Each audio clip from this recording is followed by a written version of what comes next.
What up? What up? What up? What's up, man? It's your boy Big Tight coming back through here one more again. Early in the morning, like I always say, snatch the covers off y'all ass this morning. Get your ass up. It's time to get up. It's Monday morning. It's time to get up. The weekend is over, baby. Weekend is over. No more party time. It's time to get your butt up and let's get it going, baby. Hey, get it. Get down. 911. Ain't no joking your time because you gotta get your ass up. Get it up, baby. I'm snatching the covers right off y'all ass, like I always say. Get your ass up. I'm snatching the covers. Get up, baby. Get your ass up. It's time to get up, baby. Hey, we got a couple of things we're gonna talk about today, man. We're gonna talk about we're gonna get into the NFL trade rumors.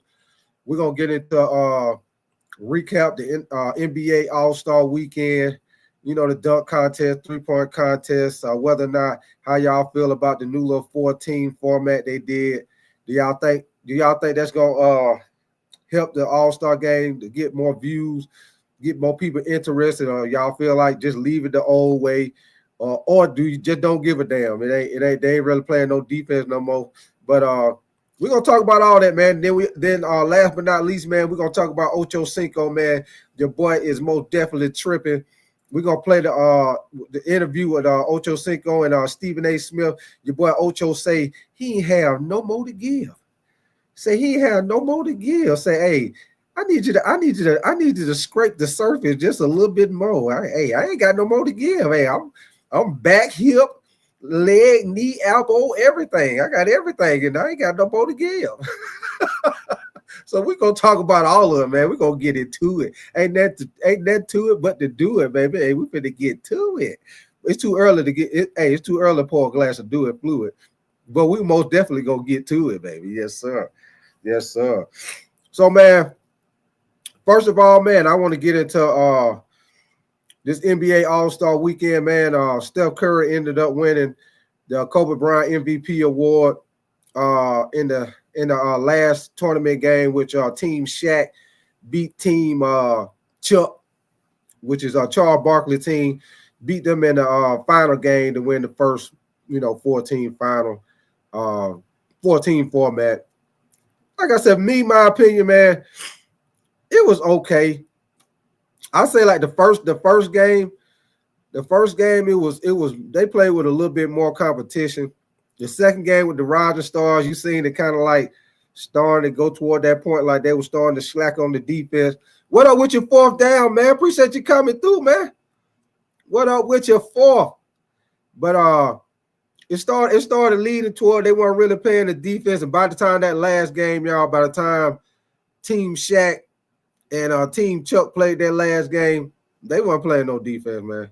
So my opinion, man, I don't know, man. In my opinion, they might as well just leave it like it is, man. If they ain't gonna really play no defense, they might as well leave it like it is, man. I mean, it caught your eye for a minute because it was something different. I think that's what they were trying to do, trying to get people attention, trying to catch people's eye, give them something different. Me, it really don't matter to me. It still weren't playing no defense, whether the full team or they played a regular way where they put up about 200 points. So, hey, it really didn't make a big difference to me, man. Like I said, as far as to me, if you ask me, I'll say the 3-point contest was more interesting to me. If you ask me, the 3-point contest and the dunk contest wasn't that bad this year, even though you pretty much done seen all the dunks. I think Matt McClung was very creative. With what he did, you don't see everything, so you got to try to do something different. I think that was real nice with the dunk he did when he jumped over the car and grabbed the ball and was able to dunk that thing. That was nice, but your boy got some hop, man, because, usually you jump over a car like that, dude, you kind of have to get a running start. He didn't really get a running start. That's what made it even better. He kind of took a couple of steps with the drop step and jumped over, grabbed that thing, and boom. Hey, that was a nice dunk right there. I'm gonna have to check that out. See, he might be the first person to get 50 on every dunk. On all 4 dunks, he got 50 points, man. Which was crazy. Hey, when he did that for the first dunk, I was like, shit, what the hell else he got for the other dunks? If he do that for the first damn dunk, oh boy, what the hell going on around here? But 3-point contest was pretty good, man. I hate that Dame time got put out in the first round. It was looking like Buddy Hield was gonna win it at first because I think he tied Steph Curry with 31 shot 3-pointer as far as the points in the first round. But Tyler Hero ended up winning it 3-point contest. Like I say, Matt McClung, he won the dunk contest. Steph Curry ended up winning the first, the Kobe Bryant Award for MVP for the All-Star game. So, I mean, it was all right, y'all. I ain't gonna play it. I mean, it caught my eye. I think they did a little too much as far as with the entertaining. Like in between the games when they had the 14, they basically doing all the entertaining like it was damn Super Bowl halftime show and shit. I think that was a little extra. All that time they were taking in between the games. I think that was a little extra, if you ask me, though. My opinion. But we're finna jump right into it, man.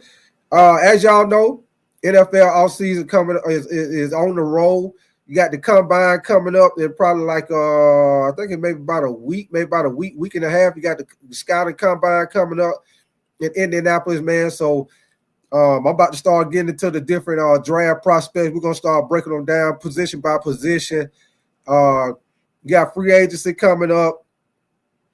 They already got the rumors about different NFL trades coming up. You got Debo, 49ers already put out there about trading him. Matthew Stafford, they got the rumors out there about him because he don't have any more guaranteed money left on his salary contract, and the Rams kind of suspect about signing him again. Who else you got out there? Of course, Myles Garrett. He done requested a trade. The doggone owner say he don't want to trade him, so it'll be interesting to see how that's gonna go. You got Aaron Rodgers out there. Aaron Glenn already done put out there he don't want Aaron Rodgers on the team, so that's pretty much a wrap with him. So it'll be interesting to see what some of these guys gonna go in the offseason. As far as the offseason schedule, y'all, February the 18th. Will be the first day for the designated franchise and transition tags on February the 24th through March the 3rd. Of course, that'll be the NFL Scout Combine, which I said that's coming up. March the 4th will be when teams can designate the franchise. It'll be the deadline to put the franchise tag or the transition tag on players. And on the the fourth one, which would be March 10th through the 12th, is when teams can start negotiating unrestricted free agents, man. So we got a lot of stuff coming up as far as with the NFL, man. But we finna jump right to it, man. Hey, we ain't playing no games. Hey, like I say, it's time to get y'all ass up. We finna get to it. Y'all give me 1 second, man. Let me share my screen. We'll play a little something about these NFL trades they got coming up, man. Some of the rumors. Give me 1 second.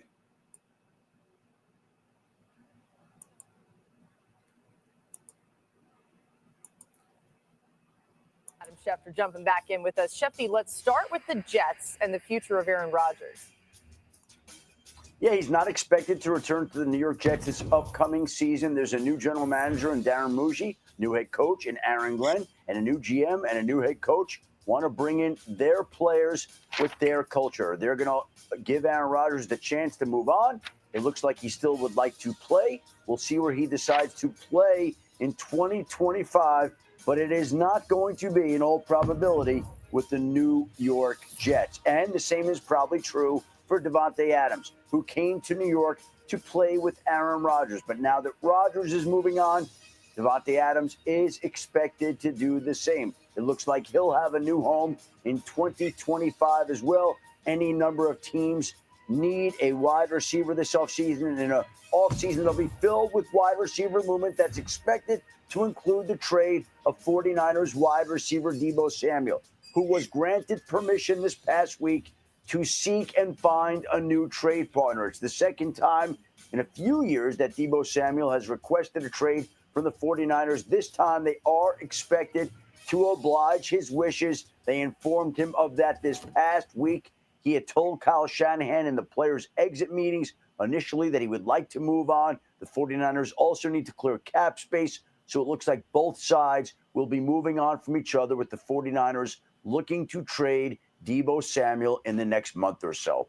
So interesting. There's a lot to dive into here, Shefty. We've got the 10 most notable wide receivers available this offseason right there on your screen. Look at all these guys. The majority are free agents. Okay, so y'all see right there, I'm going to pause this for a minute. So as y'all see, as far as the top free agent wide receivers, as y'all see right here, first on the list, you got T. Higgins, Keenan Allen, D-Hop, which I think D-Hop done retired. I think he retired after the Super Bowl, if I'm not mistaken.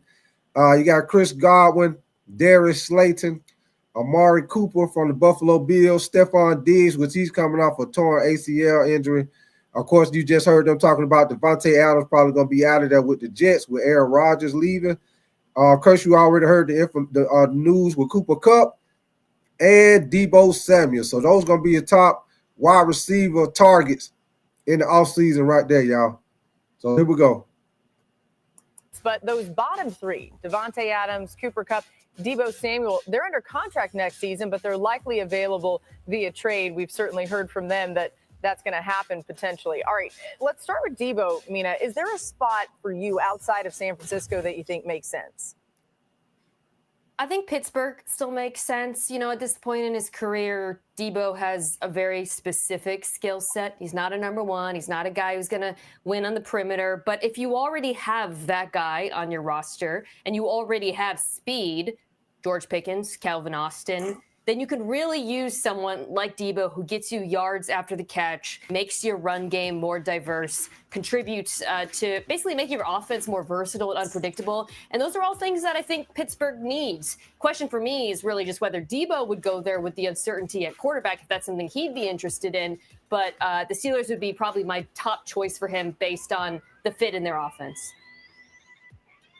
Yeah, and you would think there would be a fit for him in Pittsburgh, meaning because they use Cordero Patterson in many of those ways this year. And I think Deebo's still younger than him. If he gets in shape and he's ready to roll, can still be very good playing in that role for the Pittsburgh Steelers that he could fit perfectly in because there isn't anyone quite like him on that roster. Now, the other piece of that is making sure the offense fits him. He's been in San Francisco where I felt like they played specifically to his skill set, especially early on in his career. Can he get back to that? And can Arthur Smith adjust to using him in that manner? Yeah, Dan, is Deebo a guy who could fit in any offense at this point? Or kind of the points we're making here, does he need a specific offense that sort of suits him?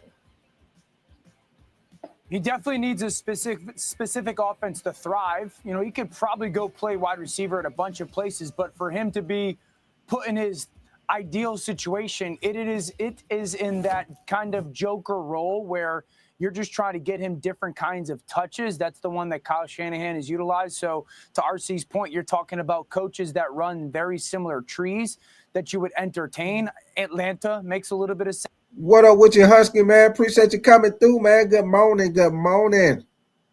Sense to me for Zach Robinson. I'd also say a team like the Jacksonville Jaguars could use him. You know, you want to make sure that he is, 10 to 12 to 15 different kinds of touches a game to really kind of diversify the way that you can get easy access offense. Yeah, Liam Cohen would have some fun with that. Dan, on the Devontae Adams side of things, Amina made the suggestion to the Chargers earlier, but when it comes to how teams should assess his fit, what should they look at if they're thinking about trying to sign him? Your quarterback's got to have a pretty good understanding of feel. You know, Devontae is such a feel wide receiver. He's not wearing people out like he used to with his routes. So in zone coverage, you got to know that he's going to kind of know where the soft spot is. And that ball's got to come out relatively quickly. He's got to have a comfort level with choice routes, meaning that I can go in, out, or sit. And then also in man coverage, making sure that you can throw him away from that coverage, throw him away from a covered defensive back. And so I agree with the Chargers run. I would echo the Pittsburgh thought. I'd also throw these two out there, Baltimore maybe, and then also Dallas. You know, many of us have been adamant, someone opposite CeeDee Lamb, and I think that could be a good option. Yeah. You know, I love the Chargers because you pair him. I'm sorry, Mina. You can pair him with. Hey, that right there, what they just mentioned, y'all. I think that's I think that wouldn't be a bad spot for him to go to the Cowboys or to Baltimore, because the Cowboys most definitely need somebody else to go with CeeDee Lamb. Baltimore most definitely need another receiver to go with the young receiver they already got out there. So I think those would be two pretty good spots for Davante Adams. We'll see. It'll be interesting to see what team he goes to. But hold on, y'all. We'll get back to it. An elite passer in Justin Herbert, but I also think he needs to be in a place where you're not asking him to be a dominant number one wide receiver. I still believe he has all the skill. And if you look at the Miami game, you look at the Jacksonville game, he can still exploit defenses when he gets favorable one-on-one matchups. But if he can now be a part of a good skill group with other players around him, I believe that's where we can see Davante Adams ceiling now. And then he'll still have those days where you'll reminisce of what he and Aaron Rodgers were in Green Bay. Yeah, to go back to I like the Cowboys idea, but to go back to the Chargers, I also just really like what he would do for Justin Herbert. Because Herbert's still a young quarterback, guys. And when you don't play enough with receivers where you develop that trust in them to win downfield, you stop making some of those anticipatory throws. And I think bringing in Adams, a guy who would almost coax that sort of aggression back out of Herbert, get him to make some of those back shoulder throws. I think it would have a good impact on him as a quarterback at this point in his career, in addition to obviously helping the offense. Yeah, I like the Chargers also because you're always, if you're the Chargers, not always right now, but you're really focused on, Ladd McConkey's really good. How can you help Ladd McConkey? It's also trying to get people that are going to attract some attention, attract bodies. You look at the bottom of your screen, you see Davante Adams. He had 85 for over 1,000 this year. If he can replicate something similar to that with Ladd McConkey, I think that really elevates the Chargers' pass offense. Yeah, we saw an offense definitely lean a little bit more run-heavy than they had in the past with Harbaugh coming in there, but certainly the opportunity to add a big-time playmaker, I love it. All right, y'all. So that was pretty much as far as what they were talking about as far as with some of the trade rumors coming up as far as with Davante Adams, Debo, places that they might end up going. I think as far as the situation with Davante Adams, I think that'll be a pretty good spot for him to go to as far as with the Cowboys, kind of link him up with CeeDee Lamb. The CeeDee Lamb most definitely need another receiver to go with him. I know it's rumors now. They're talking about Debo with the Cowboys. I feel like Debo would be a great fit with somebody like Baltimore, somebody that, kind of run the ball like how the 49ers do. I think he'll be a great fit with Baltimore, Lamar Jackson. I think Debo would also be a good fit with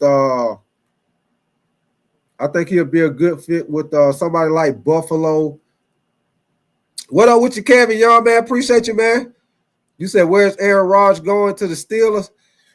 You know what? That's a good question, Kevin Young. My opinion, as far as where I think Aaron Rodgers would go, he most definitely going to want to go to a team that's got a chance to win.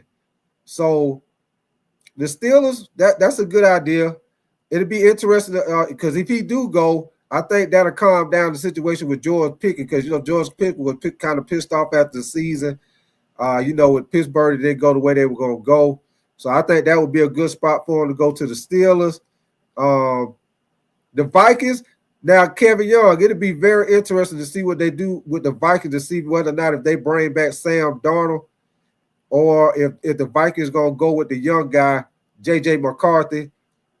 My opinion with the Vikings situation, if I was them, because Sam Darnold played a pretty good season. Of course, he struggled the last two games against Detroit and the first game in the playoffs against the Rams. But besides that, he had a pretty productive season. So my opinion, Kevin Young, if I was the Vikings, I probably would, because you don't know how J.J. McCarthy going to be, especially with him coming off the injury. I probably would try, if I could, I would try to sign Sam Darnold maybe to like a 2-3 year contract, a little short contract, and then maybe by that time J.J. McCarthy be ready to, hit the ground running. But the Vikings will be interesting there also. I'll tell you where else, Kevin. Even though the Raiders, they got a young team right here. They got a young team, but Pete Carroll go. I believe Pete Carroll with the Raiders. I believe he gonna get one of these veteran quarterbacks, whether it be Russell Wilson, Aaron Rodgers. Who else will be out there? You know, it's rumors about with Matthew Stafford. Matter of fact, with Matthew Stafford, I wrote this down. Matthew Stafford. Okay, he signed with the Rams through to next year, 2026. But the thing is, he don't have no more guaranteed money left on his contract. So that's the situation with Matthew Stafford right now. The Rams, they're not really with the decision on signing Matthew Stafford to another deal, because Matthew Stafford, as you know, he toward the end of his career. You don't think Stafford going nowhere? Yeah, because you know right now, you know, it's a bunch of rumors right now. So it's a possibility he could. If I was the Rams, Kevin, if it was me, I ain't letting him go nowhere. I agree with you. I ain't letting him go nowhere because it's so hard. It's so hard right now, Kevin, to get you a quarterback, man. In this league right now, you ain't winning no games without no quarterback. You got to at least have a decent quarterback. Matthew Stafford still he getting older, but he still can win you games. You know, they made it to the playoffs this year. They got a young team. If I was the Rams, I'd at least try to make a run with him. What up with your car, man? If I was the Rams, I would at least try to make a y'all excuse me, man. My allergy messing with me this morning.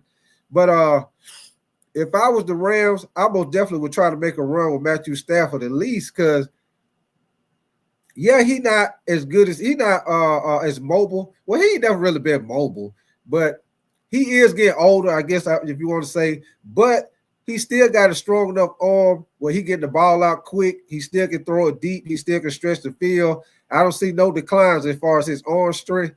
So if I was the Rams with that young team, I would at least try to sign Matthew Stafford. Maybe at least I'll sign him you know what, Kevin? I give him a 2-year deal with the last year like an option. I give him a 2-year deal with the last year option. That way we can get at least one more good year out of him, see how that go. And maybe I think this year in the draft, even though this is not a big draft for quarterbacks, I think it's a quarterbacks in the draft that could be solid, that could come in and maybe sit behind somebody, maybe like a year or two, somebody like Kyle McCord, Will Howard, who else? Jackson Dart. I like the quarterback from Indiana. I don't think he that bad. So I feel like quarterbacks like that, you can get them later on in the draft, and they can sit behind somebody, you know, sit behind somebody like Sam Darnold, or they can sit behind somebody like who else out there?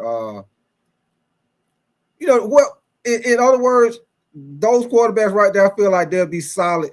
But if they can sit behind a veteran quarterback for maybe about a year or two, I think they'll be all right in the NFL, man. I do. I think Will Howard will be all right. I think Kyle McCord, Jackson Dart, I think those guys will be all right. I just think they don't need to go into a situation where they got to play right off. You know what I'm saying? Let me see what you say, Kevin. You say, I know this is football. Hey, Kevin. Hey, you new over here on this channel right here, Kevin. We talk about everything, man. So if you like to talk about everything like I do, you come to the right channel. We talk about the NFL. We talk about the NBA. We talk about college basketball. We talk about women basketball. I do boxing.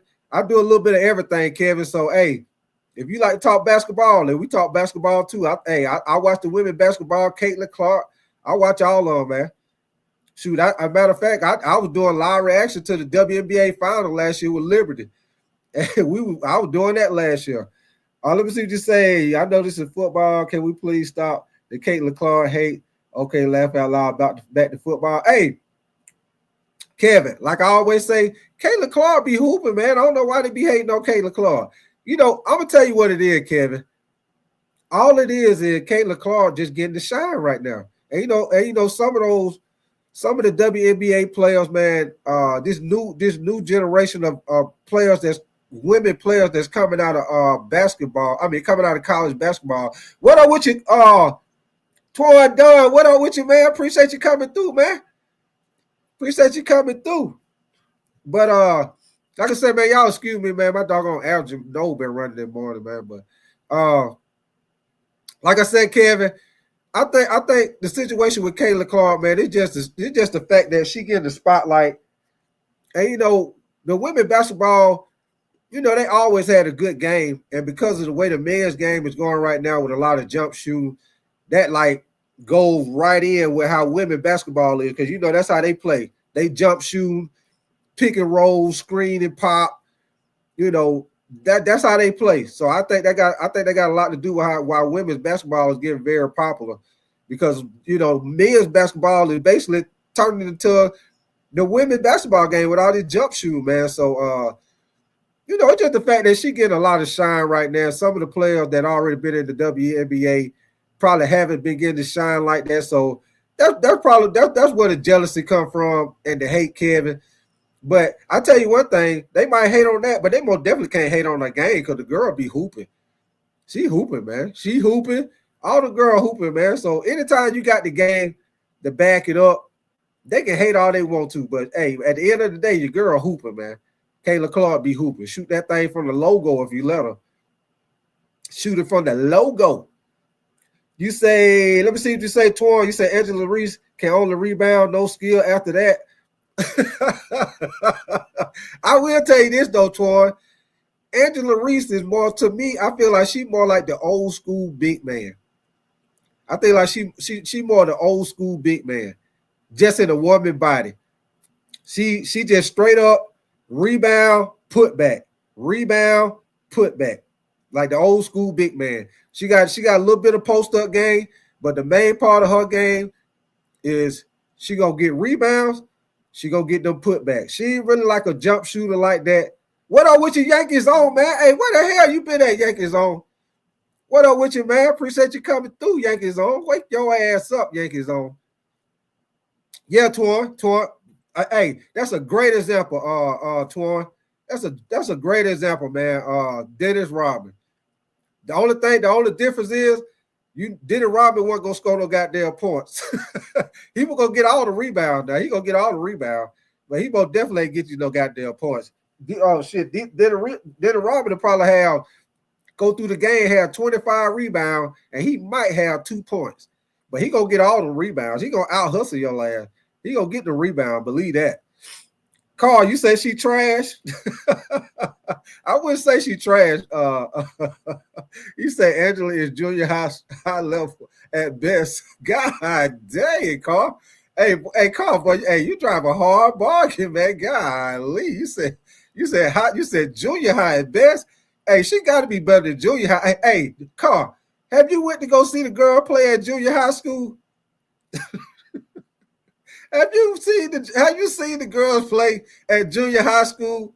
Hey, at the end of the game, the scope might be like 20 to 15 in 4 quarters at a junior high school game. Hey, they might get 20 points at a junior high school game. She can't be that bad, Carl. She can't be that bad. God dang. Golly, let me see what you say, Carl. You say that's an insult to be best rebounder of all time, Dennis Rodman. Yeah, but now I think what he was trying to say, Carl, I don't think he was trying to compare her to Dennis Rodman. I think he was just saying that she more known for the rebounds, like Dennis Rodman. That's what he was known for, a rebounder. With her right now, the way her game is, which I do feel like she can better her game as time go. But right now, that's what she good at, getting the rebounds, getting the putbacks. She played pretty good defense too. So in women's basketball, you can make a good you can get by with that. With women's basketball, you can get by with that. You most definitely can get by with that. Anybody that's gonna get rebounds, you can get by with that. Only thing I say she probably need to put into her game a little bit more is maybe get maybe start the mid-range. I say the mid-range. She ain't really got to shoot 3-pointers, but that mid-range, she get that mid-range a little bit better. She on the popping. She on the popping with the rebounds, putbacks, start get that mid-range game going. She on the popping. She on the popping. Let me see you say, Carl. You said she's known for being ghetto and her glued on hair. You said with the glued on hair. Hey, Carl, you off the chain, boy. But she do be being hood, don't it? She most definitely be being hood. But Carl, I'm the type of person, Carl. I don't care. Hey, if you're on the team with me, I don't care what you do. I don't care what you do in your personal life. When you come on this court, when you come on this field, as long as you do your job, you perform. I don't give a shit what you do in your personal life. Hey, you go walk. Hey, Carl, you can walk around. Hey, you can walk around here with your shoes on the wrong feet all day. Long as you come to this gym, long as you come to this field and perform, hey, you can have your shoes on. Hey, you can have one leg and wear your shoe on the wrong foot all the time. But if you come on this field, you come on this court and perform, I don't care what you do in your personal life. Just get your butt out here and do your job. Yes, sir, man. Yes, sir.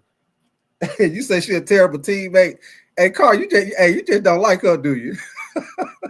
Hey, your boy Carl do not like her. He said, he say junior high level at best. God dang. I don't heard it all, Carl. Hey, I don't heard it all. But hey, Carl, you better go to some of them junior high girl basketball games. You might change your mind. They might get 20 points. They might get 20 points at junior high girl game. Might. And if they do, that's because they got a guard on the team that can dribble pretty good. You know, on that level, you get one of them little guards on the team, they can dribble pretty good. It's on the popping. But you go to one of them games, hey, they might get 20 points. Might. Yeah, man. You said she wants to be a model. It seemed like that, Torn. It seemed like she trying to lead toward I don't know if she trying to, you know what? I don't know if she trying to do that like for a side hustle or something. I don't know. It kind of seems like she trying to do that for a side hustle. Like, I don't know. Like, I don't know, man. But most definitely she is. I do feel like it is a little extra with that. It is a little extra. This is the Yankee song. You say just looking at Dennis Rodman jury gives me the chills. You say the jury. Oh, you say on his face. Okay. Hey, man. For sure, Kevin. I was just finna say that, Kevin. You took the words right out my mouth. I was just finna say that. Hey, she might be doing that for a little side hustle, trying to be a model, but most definitely be liking the pictures. most definitely people at the pictures. Oh boy, hey, y'all off the chain this morning early in the morning. Hey, that's why I say I'm coming up in here. Y'all know what I always say. I'm snatching the covers off y'all ass early this morning. As y'all know, Steph Curry won the MVP, the first Kobe Bryant Award, MVP award for the All-Star game last night. What y'all think about the little new 14 format that they got going on? Did y'all like that better than the regular style, or y'all feel like just leave it alone, or what y'all feel like, man? Most definitely, Torn Don, I appreciate that, man. Yes, sir. Y'all most definitely subscribe to my channel, man. Y'all like my content. Y'all double tap the screen. Get those Lizzie likes up. And like I always say, y'all can always shoot that 8 ball in the top corner pocket up there and hit those 3 dots up there. You also can get them thumbs up there like back in the day we used to do thumb wrestling. Y'all, like I say, man, y'all excuse me, man. My nose running this morning. But get them thumbs up like thumb wrestling. You be like, 1, 2, 1, 2, 3, gotcha. Get them thumbs up for me, man. You know them likes always work. I always need the Lizzie likes. But like I say, got a bunch of trade rumors going on, man. Yes, sir, Kevin Young. Yes, sir. Rumor going on, man. I will tell y'all this. It's also going to be interesting to see what the Bengals do also, y'all, because they're in a situation where they got to pay Jamar Chase. They got to figure out what they're going to do with T. Higgins. And they also got to pay Trey Henderson. See, a lot of people ain't thinking about the defensive end. Trey Henderson. Trey Henderson led the league in sacks this year. He had 17.5 sacks. What up with your Tri-State? What up with you, man? Appreciate you coming through, brother. So the Bengals got a big choice to make, y'all. Because they ain't gonna have enough money to pay everybody. They got to fix their defense. They gotta fix their defense, man. You cannot go in another season with Joe Burrow having to throw the ball that many times because your defense can't stop no damn body. Here's a situation where he got to throw them there every down, every fucking game. What up with you, BJ, man? What up with you, Leon? What's your name? Leon Takul. Appreciate you coming through. You say I look like who? Terrence Wasker Williams. Who the hell is that? Oh man. Hey man, I heard some of it all, man. I heard two people done came in here. Two people done said I look like LeVar Ball. Say I look like LaMelo Ball, Dad. I said, golly. Hey, I will take the money though. Baller brand. Give me that baller brand money. I will definitely take that baller brand. Give me that old money. Yes, sir. Hey, and one of the sons got a popular song. What that song he be saying? Whoa, whoa. Hey, I don't know about y'all, man, but that song don't really do nothing for me, man. They kind of make it seem like that song just so on and popping. The only thing for that song for me, y'all, is the little hook part. The little hook part, whoa, whoa. I think the little hook part is straight, but everything else, what he be saying, you can miss me with that. Everything else you can miss me with that, but the little hook part is straight though. It's straight, but the rest of the song you can miss me with that. I ain't stunned that. But yeah, man, we got a couple things we're gonna get into today, man. With the trade rumors, NBA All-Star Weekend recap.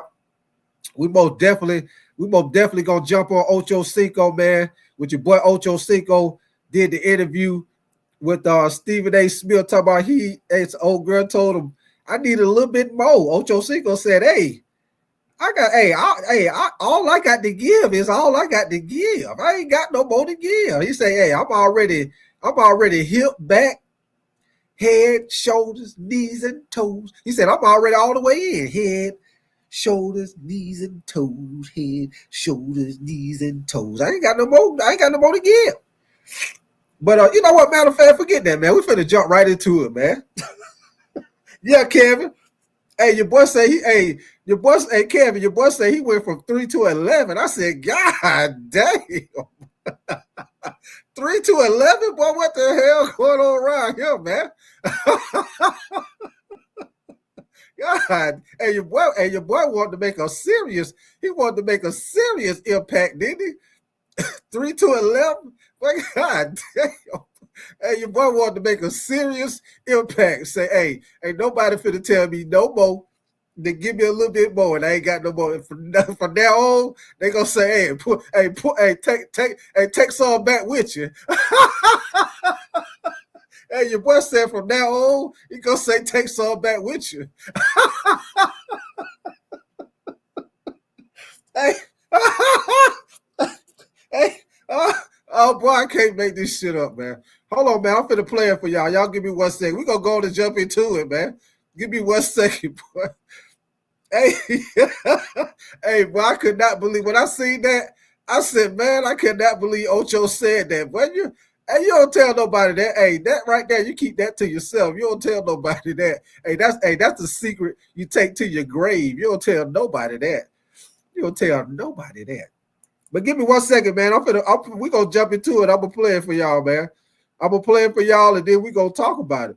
Y'all get hey, I got one more thing. Hold on. Hey, before I get ready to play this, y'all. Before I get ready to play this, I'm gonna play the other part that y'all did see. Your boy Ocho said when he played, he used to use people's urine to help him heal up faster. He said that was an old school remedy. I think he said he got it from his grandma or something. But he said it was an old school remedy that he used to use urine, and he used to use the guy's urine. What's going to happen? Man, all that's coming off. Man, let me take this with me. Hold on. He said he used to use the urine from guys on the team to help him heal up faster. So, boy, I said, boy, I done heard it all, boy. I ain't never heard that. I ain't never heard that remedy, boy. Hey, take your dip. Hey, Kevin. You say he drunk the pee?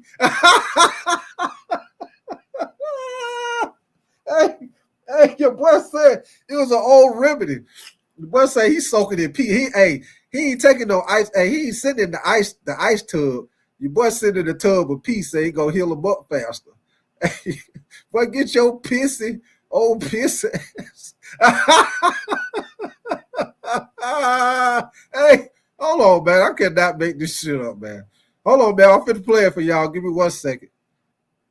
Me, please. Thank you. You're too pretty. You know, and you're thinking that's bad for the game. In a sense, but everything evolves. Everything has to evolve. You know, we all had sidekicks at one point. Now we all got iPhones. You know, and it's just everything has to evolve, including the game. You're the guy that sent Pepto-Bismol to an opposing defensive secondary, because you sent that to them because you said they're gonna get sick covering. Yeah. That was you. That you actually did that. Yeah, I remember sending. It was Heinz Field at the time. Is it still Heinz Field at the Steelers? It's not. That's not the name of the site. I think it's Central. Or whatever they changed it, but it's not Heinz Field anymore. Right. Well, I remember Pittsburgh. I remember sending them ketchup. We played the Falcons one time. I had some child please shirts that I had going. I sent them. It just made it fun, and then the players, they loved it. Right. The coaches loved it. The referees, what you got for us today? Everybody loved it because they understood nothing I was doing was in a malicious manner. It's all about having fun and competing. That's one thing. I'm coming to compete. I don't care what our record may be. I'm showing up. Right.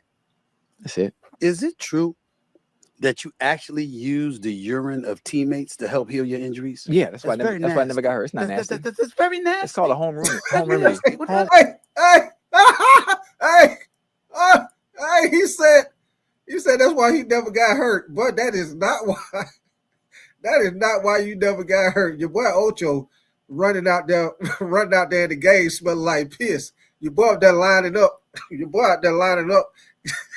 Smell like pee in the game. Hey, that's why he would get open like that. Your boy running the route and he catch the pad, they tackle him. Boy, you stink like hell. Boy, you smell like you just peed, in the bed. Boy, what the hell going on? Boy, you stink like hell, boy. Hey, that's why he was getting open like that, man. Boy out there just running around stanky. Oh, stanky booty. Hold on, man. We're finna get back to it, man.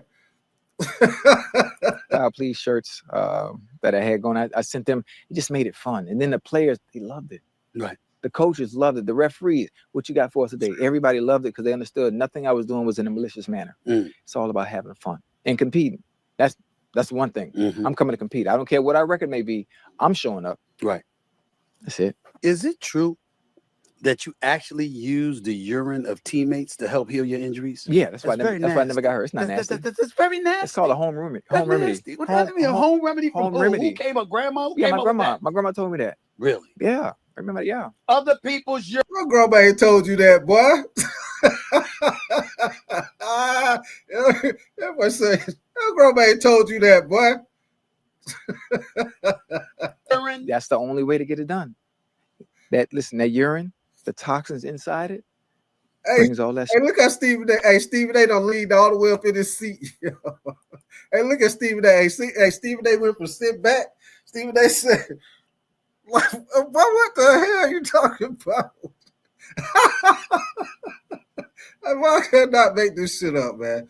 Let me see. Back to the kicks. You say, what's your favorite NFL team? I will play with it on Madden.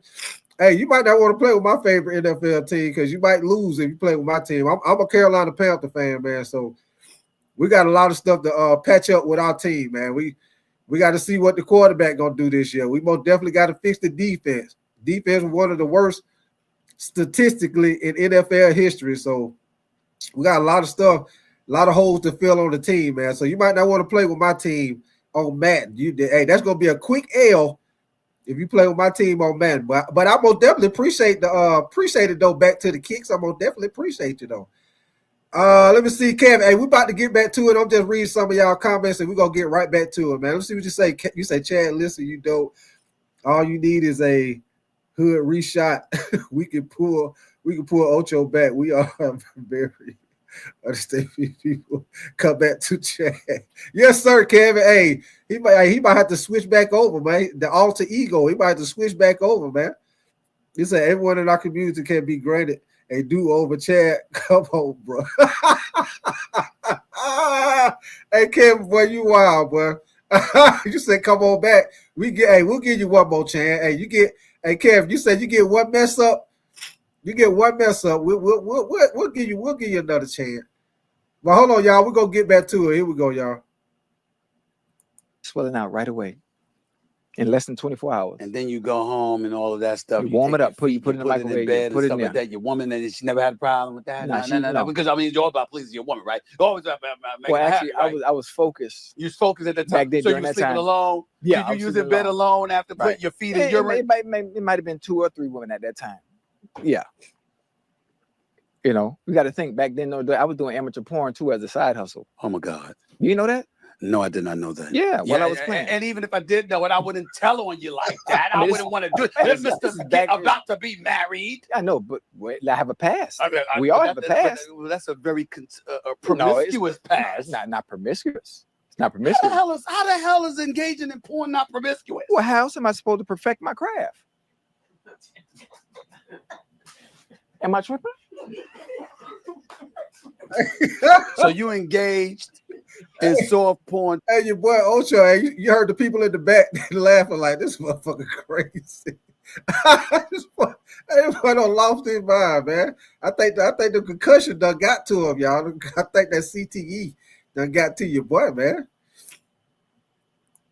To perfect your craft. It was amateur. Amateur porn. Yeah, amateur porn. Can I tell you why that happened? Please, feel free. Small story. I was in high school at the time. Oh, Lord. And I was losing my virginity. So we had engaged in horizontal activity. Yes. Not vertical? No, it was horizontal. Okay. Matter of fact, it was vertical. Go ahead. Keep going. And she got to the point where we were in action, and she said in my ear, "Go deeper. Stay with me now." And what hurt me is I was already all the way in. So I had ran out of pee-pee. And hey, did y'all see Stephen A. Smith? Did y'all see Stephen A. Smith how he looked? Stephen A. Smith like this motherfucker crazy. Hey, boy, chat. Hey, that right there, y'all. Hey, I don't care what it is. Hey, you don't tell nobody that. Hey, you keep that to yourself. You don't tell nobody. Hey, you don't tell nobody that. Hey, what that little old saying they just say back in the day? Rally, I do rally. Rally, I do rally. Yeah. Stephen, they try to act like he want to hear. Hey, Stephen, they was like, well, what is you doing telling this shit on national TV? But here we go, man. We're going to get back to it, y'all. That is what caused me to get into amateur porn so I could perfect my craft in the pelvic area so I would never have to hear that again. You do understand the cameras are rolling? Yeah. You understand? I mean, do you really, really want people to know this? I mean, I can edit it out. Bro. No. Don't edit it out. I told you I don't have a private life. I'm here to share my stories and my shortcomings. Back then, I've had surgery since then. So I'm good. So what you're trying to say is that who you are now, completely different, is manufactured because it was surgically enhanced. Yes, sir. And and I'm comfortable saying that. And I can tell you that this is something you would never be able to get on TV. That's why we on your show. Surgical enhancement. We usually hear about females with that stuff, right? Not men. So why can't we? Why can't we? I want to feel better about myself. I want to be able to walk around the beach in my Speedo without being laughed at. And you're saying that at one time you were being laughed at until you had surgery. Do you know what that feels like? Like I'm not one who needed surgery, okay, Chad. You don't understand how it feels. I don't. And listen, I just, some women they get enhancements to feel better about themselves. And I need to do the same thing. Do you know what that does to me mentally? That hurts. It hurt. I'm talking about here. Now you have to understand, some would look at you and they would say, hey, we saw you crying over the Bengals. So you talk about what hurts you. Do you talk about what hurts you? Yeah. I mean, when something like this hurts you, it's not that big of a deal because every damn thing seems to hurt you. If you're crying over the Bengals. Right. So I can't fix that. I can't go play for the Bengals right now. Mm-hmm. But I can fix myself. How long was the surgery, man? It took about 15 minutes. Surgery was 15 minutes? Yeah, only $8,000. Excuse me? Only $8,000. So I went from 3 to 11 inches like this. So you just gonna tell the world you were 3 inches? Hey. Hey, boy, your boy Chad done lost it, man. Boy said that, hey, your boy said they gave him 8 inches in 15 minutes. Boy, what the hell kind of surgery was that, man? They don't smack the ball of Play-Doh on your boy.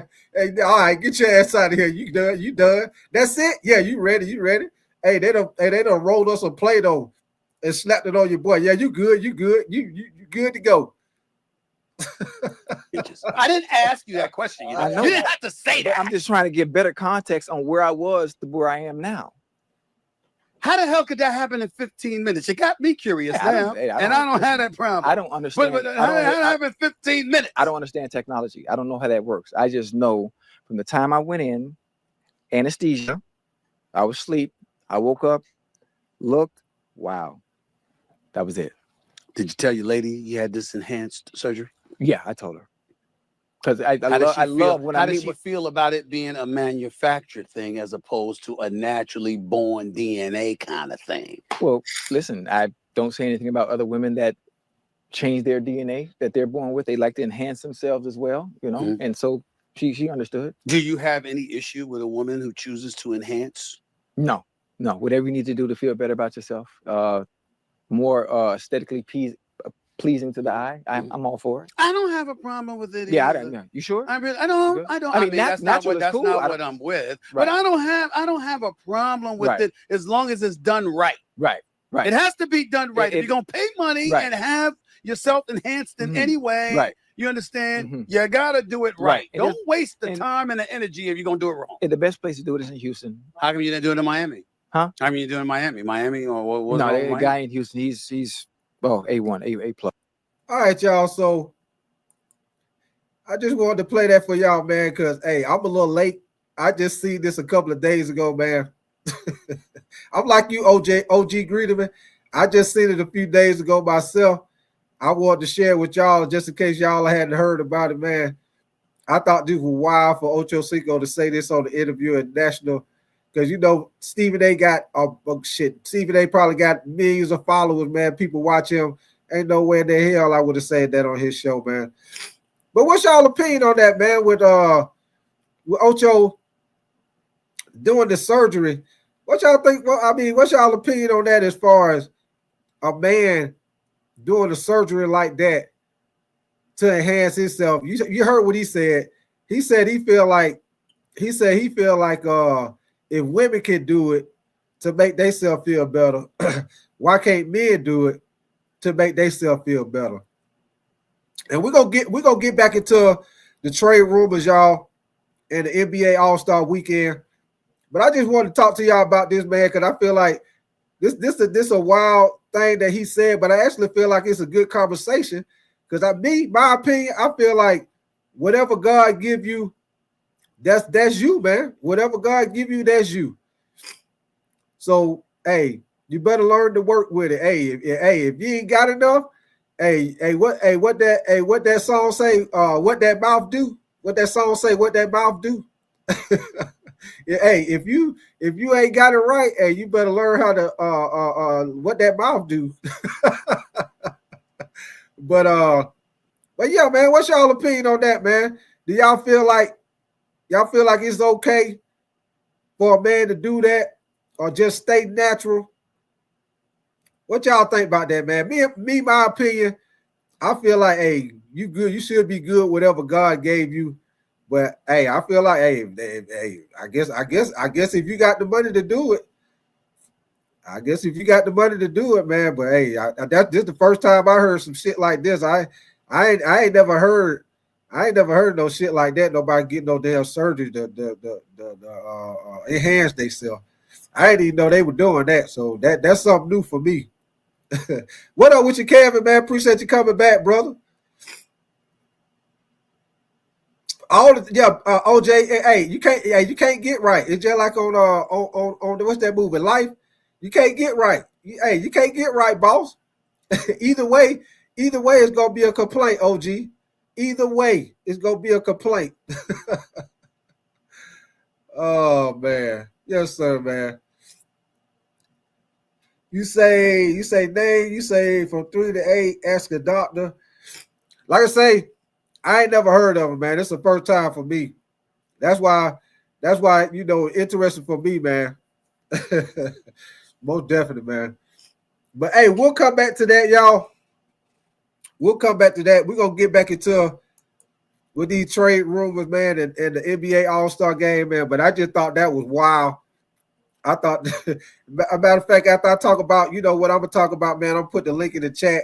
Y'all can come up here and holler at me about whatever, man. Y'all can talk to me about the NFL trade rumor, NBA All-Star weekend, or y'all opinion on what Ocho Cinco did.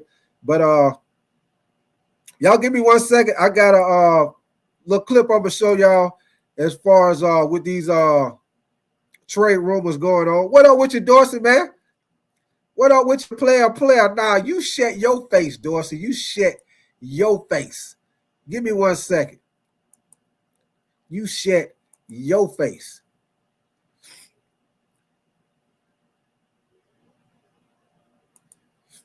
Hey, matter of fact, this is how Stephen A. Smith was when Ocho just told him, hey, you said don't show no more porn.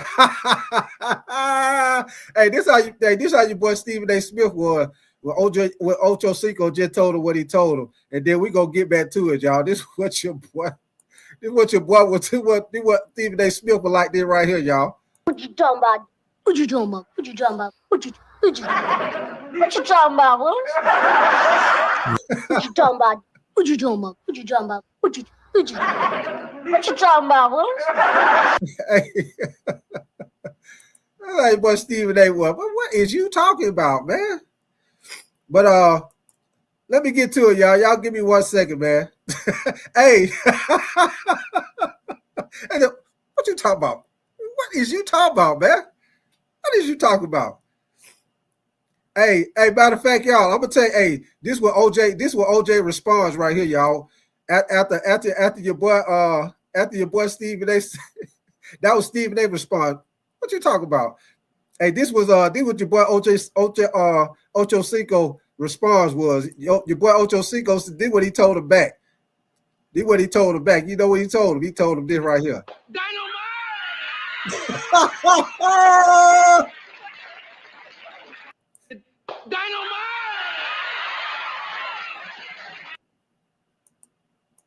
Dynamite!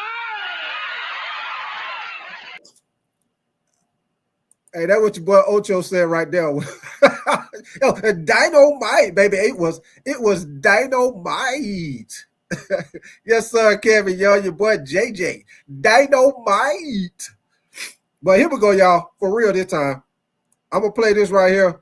A little more info, update on what's going on with these trade rumors right now. Give me 1 second. I'm gonna get this for y'all. This is a little situation more what they talk about with T. Higgins. Y'all give me 1 second. I'll play this for y'all. And finally, contestant number 3 has been the second choice in Cincinnati, but he's ready to be someone's number 1 and one and only RC, who is the perfect match for T. Higgins. This may come as a surprise, but I'm going to say the Washington Commanders and Jaden Daniels. And look, it's Valentine's Day, and everybody wants to be the one. But football is different. It's okay to be a QB or a wide receiver polygamist. And with a guy like T. Higgins, he's... Now, one quick thing, in my opinion, y'all, I don't think he's going to no Commanders. The Commanders don't need a receiver, man. The Commanders need to work on their defense. And to me, I feel like they need to get a running back to go with Jaden Daniels. Just my opinion. Some people say you never can have too many weapons on offense, but my opinion, I feel like Commanders need to work on their defense. I think for them, it'd be better for them to try to get Myles Garrett because they most definitely got the money to get him, which I'll show y'all in a little while as far as the salary cap, the teams that more likely can sign Myles Garrett. But y'all give me a second. Here we go. Yeah, Dorsey, they most definitely need a running back. Already been a brother wide receiver along with Jamar Chase. So bring him over with T. Higgins. Yes, he won't get all 7 days, but he may get 4. And on that special night, when he's the number one, he'll get to shine and be on the arms of the great Jaden Daniels. Ooh, okay. We see that potential love connection. And I'm done with this. There's no doubt that the Bengals have had more success when T. Higgins is available. I peaked in my career, guys. This was it. Bengals went 8-4 when Higgins played last season compared to 1-4 when he didn't. They averaged more points per game, and Joe Burrow averaged 23 more yards per game. And interestingly enough, as y'all see the difference when the Bengals were playing with him and when he was out. Which the thing with me with T. Higgins, man. T. Higgins is always getting hurt, man. He don't never play a full season. That's my only knock on him, y'all. I feel like when he healthy, he a hell of a receiver. But I feel like he always get hurt, man. So that's my only thing. That's my only knock on T. Higgins. Now, y'all don't get me wrong. When he play, he nice. But my thing is, how many games is he gonna damn play? Because there's always something wrong with him, dog. But here we go. Jamar Chase loved it when T was there. Look at the numbers, because, of course, the focus of the defense, not just on number one, it was help there on the other side. So, Graz, we heard Joe Burrow, and let me tell you, if a mic was hot, Joe Burrow was talking all last week on Radio Row, explaining the situation, and he made it sound so easy and simple about, hey, how do we keep the family together here? Is it that simple? Well, no, obviously, no, it's not that simple. And there's a couple of reasons why. One, what is Joe Burrow actually talking about in terms of his willingness to work with his own contract? Is he willing to give back money the way Aaron Rodgers did when he got to the Jets? Or is he just talking about kicking the can down the road in terms of cash and cap? So that has yet to be answered. But regardless of that, the biggest obstacle the Cincinnati Bengals face in signing any free agent ever is their preferred contract structure. They insist on a contract structure that they do not guarantee any money beyond the first year. They made an exception for Joe Burrow. If Jamar Chase and T. Higgins and Trey Hendrickson insist on second-year guarantees, then the Bengals are either going to have to change the way they've always done business, or they're going to have to say goodbye to those guys. So it's tricky right now. We don't know exactly what will happen with Jamar Chase and his extension. T. Higgins can be franchised again. It would cost about $26 million. Not ridiculous, but also maybe not something they want to do in light of all their other needs. So no, Kevin, not that simple. Bengals are in for a tricky offseason. Well, first I'll say I love Joe Burrow putting pressure on the franchise to rethink the way they structure contracts, as Dan talked about. He brought up the example of the Philadelphia Eagles, who seem to be able to afford everyone in large part because they put a lot of cash up front, big signing bonuses, particularly with some of these guys that they've signed. I'm going to tell y'all something. The reason why the Eagles are able to have all that talent on their team, because the Eagles are doing a great job of drafting right now. It ain't got nothing to do with how much money they paying people. It's because they're doing a great job of drafting. And they got a lot of young players on their team that they're not playing big money right now. A lot of people on defense that they're not paying big money right now. So that's the main reason why the Eagles have all that talent on the team. Yeah, they are paying some of the players, but they have did a great job of drafting also, y'all. On offense, that's great. And I do think if the Bengals did that, they could retain more of their free agents. The problem for them, though, is unlike the Philadelphia Eagles, they have drafted extremely poorly on defense. This is part of the reason why the Eagles are able to spend so much on offense is that they hit. And yeah, Dorsey, the Falcons are trash. Yeah, Dorsey, the Falcons suck. Yeah, Dorsey, the Falcons are trash. Let me get this trash can over here. Let me get this glad bag. Yes, sir. Throw them in the trash.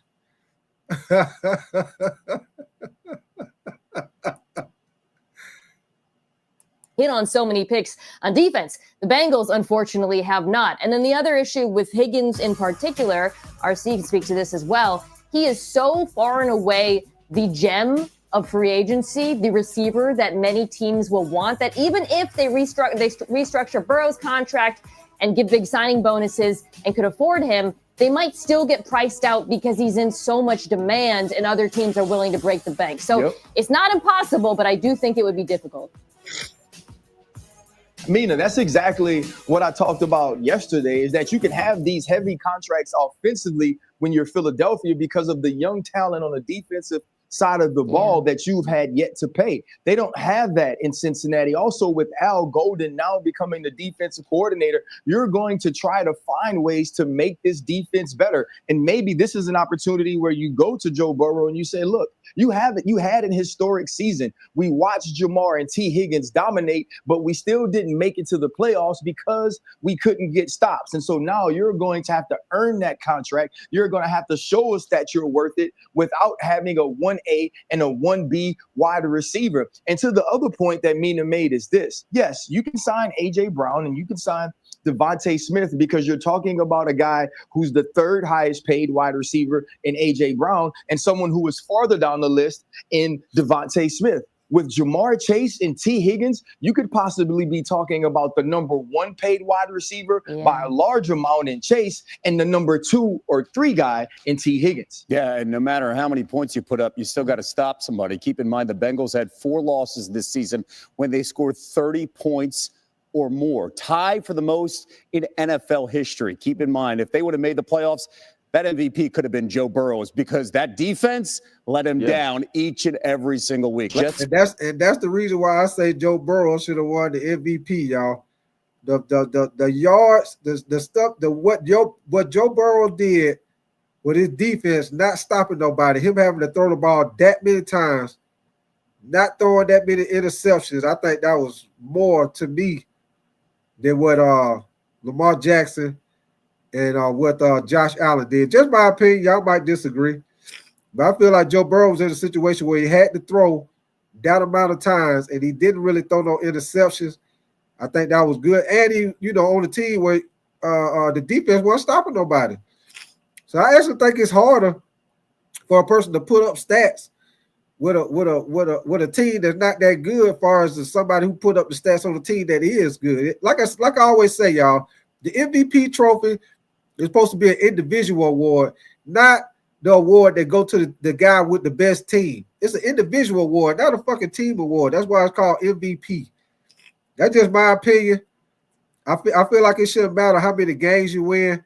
I feel like if you actually playing if you playing better than the other guys, you got your stats are more better. It shouldn't matter if you won 3 games or if you won 11 games. It's an individual award, y'all. That's just my opinion. Y'all might agree with that or disagree. I feel like it's an individual award. It should have nothing to do with your damn team. It should be what you do. So, what up with your team money, man? What up with you? Appreciate your comment through, man. Hey, I seen the workouts you're doing over there, boy, working it out.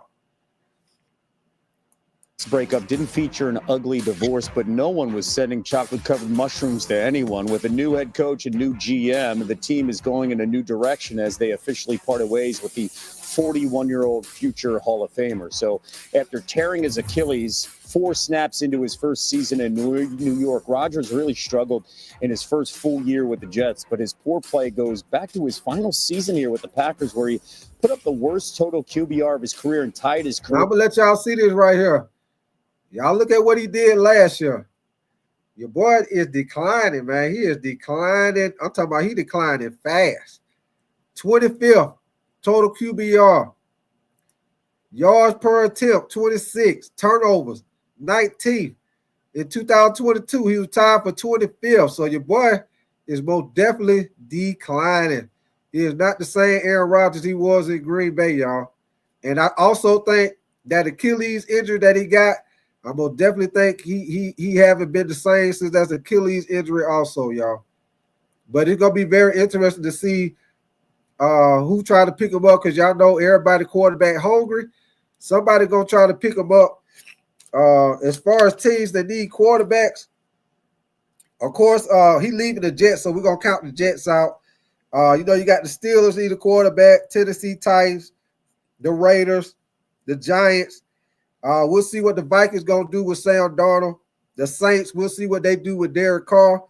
And then you got the Rams. We'll see what they do with Matthew Stafford. So you got all those teams right there got a situation where they got to make a decision with a quarterback, or they either need a quarterback. So, Red Dog, the Rodgers, I think it's about time for him to hang the cleats up, man. But here we go, y'all. Career high for turnovers. Last season, Rodgers ranked bottom 10 in both total QBR and yards per attempt. Back here with Mina, RC, and Graz. Mina, looking forward here for the Jets. What's next for them and their plans if they have to rebuild this roster going forward? Yeah, there are needs on both sides of the ball. I think Ryan's going to talk about the defense, so I'll focus on the offense for a second. Aaron Glenn and their new offensive coordinator, Tanner Engstrand, come from the Lions, where they built an environment for the quarterback, Jared Goff, to flourish, starting with, of course, that offensive line in the run game. I think the Jets need to do the same.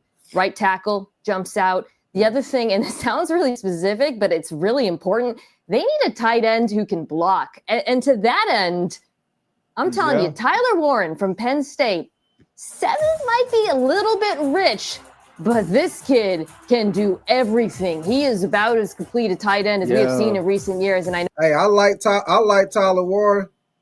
I think Tyler Warren gonna be most definitely. He gonna make an impact when he come into the NFL, just like Brock Bowers did for the Raiders. I feel like Tyler Warren can do the same thing because you can do a lot of stuff with him. I feel like he more. When you get him, you get more than a tight end. You get a tight end and a receiver, somebody that also can block. You can do a lot of stuff with Tyler Warren, man. As you see, they did short yardage stuff with him at Penn State. You see right now, they got him in the backfield. So I most definitely feel like he an X factor. Whatever team he go to, he most definitely gonna make an impact off the rip. Yeah, I like Loveland too, OG. I like him too, man. So I think it's a good tight ends in this draft. I think this draft is also deep with the D-line, edge rushers. It's also deep for the running back position also, y'all. I know that's high praise considering Brock Bowers was just drafted, but I would love his fit in terms of sort of reestablishing the identity for this offense. So just focusing on protection, blocking, run game, I think, and then you worry about the quarterback. Maybe. Hold on, y'all. Hey, y'all watch this. Your boy just ran. He just ran his ass over in the middle of the field. And watch your boy Tyler Warren just truck old boy in the middle of the field. He straight ran his ass in terms of sort of reestablishing the identity right here, for this offense. So just focusing on protection, ran his ass over. One more time. Run that back, coach. Run that back. One more time, coach. Hey, he straight ran his ass I would over. love his fit in terms of sort of reestablishing the identity for this offense. So just focusing on protection, blocking, run game, baby? I think, and then you worry about the quarterback, maybe not even this season. Man, I know this is not supposed to be my job right now, but Tyler Warren is an absolute stud. I get it. But yes, sir, y'all. I'm gonna definitely like Tyler Warren, man. He most definitely gonna be an X factor when he come in the NFL, man. I'm gonna definitely like Tyler Warren. Let me catch up on some of y'all comments. You say sorry, I had you said what can we agree? Jackson and Allen should have been co-MVPs. I see we moved on, but Jackson and Allen. You know what, Kevin? That situation right there was kind of tricky. Because if you look at it, really Lamar Jackson had the better year. What up with your Roadmaster, man? Yes, sir. Appreciate you coming through, Roadmaster. But really, Lamar Jackson had the better year as far as what he did. Like I said, Joe Burrow, he put up the more passing yards. But Lamar Jackson, I thought Lamar Jackson was going to get the MVP, to be honest with y'all. But if y'all look at some of my older shows, I did say, because the media kept saying it was close between Josh Allen and Lamar Jackson, I figured it was going to come down to that game they played. Whoever won that game, whichever quarterback had the better game, I had a feeling they was going to end up letting that be like the tiebreaker, which I feel like Lamar Jackson probably should have got it, but because of how media kept talking about it, I figured that's what they were gonna end up doing, man. But hey, that's how it goes sometimes, y'all. Let me see. Rollbacks, you say Warren played bully ball. OG, you say just have a history of not developing tight ends. Joe, what up with you, man? You say Cooper Dean is not a safety. He's just a corner that took down your number one. I like Cooper DeJohn, though, man. I like Cooper DeJohn. He played good ball, man. He played good ball. I like him, man. He made a great play in the Super Bowl, which I showed y'all when I broke the play down. Really, that interception, that pick six that he took to the house, really that was Patrick Mahomes' fault because he should have hit the DeAndre Hopkins in the middle of the damn field. DeAndre Hopkins did a deep drag across field. He was wide ass open across the middle of the field. Patrick Mahomes let him drag all the way across field, and Cooper DeJohn was able to make a play on it and pick it off. But that play right there, that most definitely was Patrick Mahomes' fault. He let D-Hop drag all the way across the field. He should have hit him in the middle of the field, y'all. Yes, sir. Yes, sir. Let me get back on this right here. But yeah, I got a question for y'all though. What y'all think about what the 49ers, the situation they in with yeah, most definitely he forced that, OG. Like I said, y'all excuse me, man. My nose been running this morning, so y'all excuse me wiping my nose and shit. But what y'all feel about the situation with the 49ers and Brock Purdy, man? Y'all know they're in a situation where they probably gonna end up having to play Brock Purdy probably somewhere around like 50 mil or maybe a little bit more, man. What y'all feel about that situation? Y'all feel like Brock Purdy is worth a contract like that? I will tell y'all this about Brock Purdy though. You say Debo? Yeah, they in a situation where the 49ers about to start losing talent, man, because they got to start paying people, man. Brock Purdy, they pay him. Debo gone. Trick Williams gone. They ain't signed. Hey, that's a wrap. That's what I say, OG. My opinion, y'all, I feel like Brock Purdy is not worth no 50 million plus contract. I feel like he excelled on a team that had a bunch of talent. He got talent everywhere. Y'all. That's the same thing I say with Sam Darnold with Minnesota. I feel like Sam Darnold was successful this year because he went to Minnesota. Minnesota got talent everywhere on offense. You got Justin Jefferson, that one receiver. You got what's the other receiver they got? The young receiver. What's his name? Addison. You got Jordan Addison on the other receiver. You got TJ Hawkinson at tight end. Jalen Naylor. You also got the running back, Aaron Jones. So it really makes a big difference when you got a lot of talent on the team. So I feel like Brock Purdy, if you put him on the team where he don't got all that talent, I don't think he'll be as successful. But that's a tough position for the 49ers to be in. Because look, this year is not a very good draft for quarterbacks. I think you got some solid quarterbacks that will be all right if they sit for maybe about a year or two. I think Kyle McCord will be all right. I think Will Howard will be all right. I think Jackson Dart will be all right. But all three of those quarterbacks, they most definitely don't need to be in a situation where they got to come in and play off the rip. All three of those quarterbacks, I think they can be all right, but they need to sit.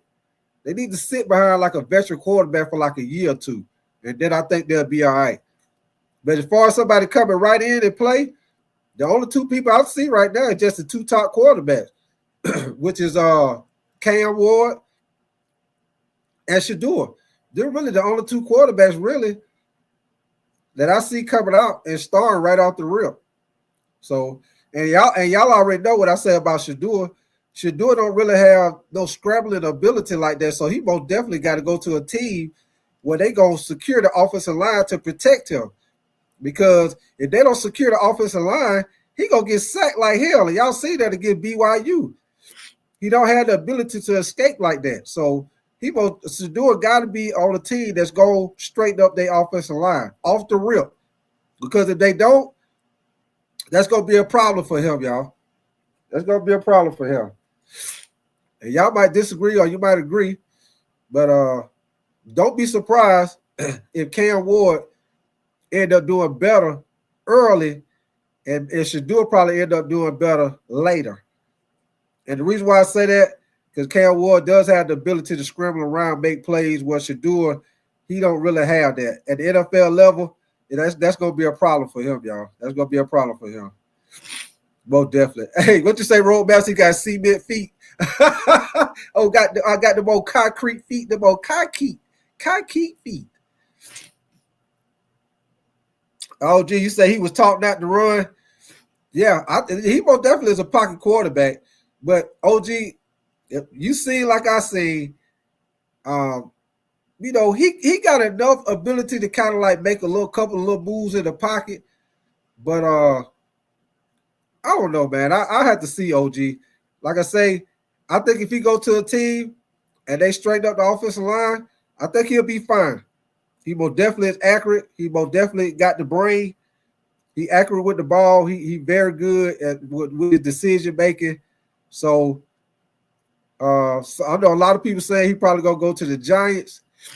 If he do go to the Giants, one thing he will have a good receiver, Malik Neighbors. I think that running back they got Tracy. I think he's gonna be straight. I think the tight end they got Theo Johnson. I think he's gonna be all right. So I think that would be the better move for Shador, for him to go to the Giants. Tennessee Titans, like I say, their offensive line is not that good. Will Levis got sacked a lot, and he didn't even play that many games, which I don't really like Will Levis anyway. But don't be surprised if Cam Ward end up being the first quarterback taken, y'all. Probably the Tennessee. But I also heard rumors about Tennessee say they feel like, Cam Ward and Shador is not generational type quarterbacks. So it's a rumor out that they might take Travis Hunter the first pick instead of taking the quarterback. So we'll see what happens once free agency starts, which that'll be coming up in March. We got the combine started in about a week and a half. So like I told y'all, I'm gonna start getting to these draft prospects. I'm gonna start breaking them down show by show. Each position, we'll go through the receiver, running back, tight end, O-line, D-line. We'll go through all of them. And shit, man, if y'all like my content, y'all will definitely make sure y'all subscribe to your boy Big Tight, man. Y'all double tap the screen. Get them Lizzie likes up. Most definitely, man. But I'm going to tell y'all about, as far as with Brock Purdy, man. For 3 years, Brock Purdy has been the best at the NFL value, y'all, because y'all know he was Mr. Irrelevant. So y'all just think, for the past 3 years, the 49ers have been getting away with paying Brock Purdy basically Mr. Irrelevant pay. He done started 36 games for the 49ers, and they say his pay has only been at $2.9 million for 3 years. $2.9 million, y'all, is all the 49ers have been paying Brock Purdy. $2.9 million for 3 years. So that's how they've been having the 49ers surrounded with all that talent. Also, he done led the 49ers to a 23-13 record as a starter. In that period, he been ranked 4th in the NFL in QBR at 70.1. So that's why it's going to be very tough for the 49ers to make that decision, y'all, because he have been playing good. Y'all see, I just told y'all what the QBR was with him playing. He done kept them at a winning record, 23-13. So it's basically a tough situation they in. Like I said, if it was me, I'm not trying to pay him no $50 million. I would try to keep him, but I would try to see if we could try to negotiate where maybe we could give him a little bit more as far as maybe on a signing bonus where we ain't got to give him so much on the contract, so it don't handcuff the team. But hey, that's a tough situation to be in, man. With them, that's a tough situation. I'm gonna tell you another tough situation. Doggone Falcons, man. That situation with Kirk Cousins, that's a lot of money they paying Kirk Cousins, and they up there talking about they probably gonna trade him. That's a lot of damn money. You gonna pay somebody $100 million to play for somebody else? Shit. If it's me, you know what he finna be doing? Hey, I gotta pay you $100 million, even if we do play the rookie quarterback. We do play the young quarterback. This is what he gonna be doing for me, y'all. He gonna be on the sideline with that clipboard like this. Hey, doing them hand signals. Telling the young quarterback the plays. Hey, you finna do something for that $100 million. I ain't finna pay you no $100 million to play for somebody else. You finna sit on this sideline and call these plays in or something. Hey, I got to get a little bit of my money out here. That's a lot of damn money they paid Kirk Cousins. And then, like I say, that's a lot of money, man. And your boy just dropped. He just fell off the face of the earth the second half of the season, man. They started out good. And y'all know before the season, but they had the Falcons like they were going to go to the Super Bowl or some shit. So, that's a lot of damn money, man. A lot of money. So, yeah, I see that. That's what I'm saying, OG Greenman. I think, hey, that's a lot of money for them to be trading Kirk Cousins, man. I think they're going to hit if they trade Kirk Cousins, I think that salary cap hit going to be like $65 billion or some shit like that, y'all. But that's crazy, man. But as far as with the salary cap, y'all, let me show y'all right here. Give me 1 second. As far as with the salary cap space, I'm going to show y'all this right here. Now, y'all see my screen? These teams right here, this is top to bottom as far as the teams who got the most salary cap to sign people in the offseason. And as far as with Myles Garrett, y'all know he said he want to go to a team where he got a chance to win a Super Bowl, got a chance to win. As y'all see right here in third place, you got the Commanders at $121.5 million salary cap that they can sign. Also, y'all see right here at fifth place, you got the Chargers, $77.1 million. Also, you got the Vikings at $76 million. So those are teams right off the rip he could go to and have a great chance to get to the playoffs. Of course, you got the Steelers, but I don't know because you got to see what the Steelers going to do with their quarterback position. You also got the Broncos right here at $71.8 million. Let me see who else is on here. You got Detroit. Now that would be crazy if he went to Detroit, y'all. Detroit has $70.2 million. Detroit is another team like the Eagles. Detroit had did a great job of drafting. That's why they got this money where they can pay somebody like Myles Garrett because they have did a great job of drafting, y'all. They got a lot of young players on their team that they haven't paid big money to yet. So that would be crazy with Myles Garrett on the defensive line with Hutchinson at Detroit. That would be crazy. But as y'all see, they got $70.2 million. The Bengals, they most definitely need defense help. They got $65.9 million. Y'all see the Rams right here. The Rams is a team that he could go to. They got $58.8. And y'all already know the Rams, that young defensive line they got, that would be crucial also with him going to the Rams. Let's see who else on here. The 49ers, they going to have $55.9 million. That most definitely would be crazy. He went to the 49ers to team up with Bosa.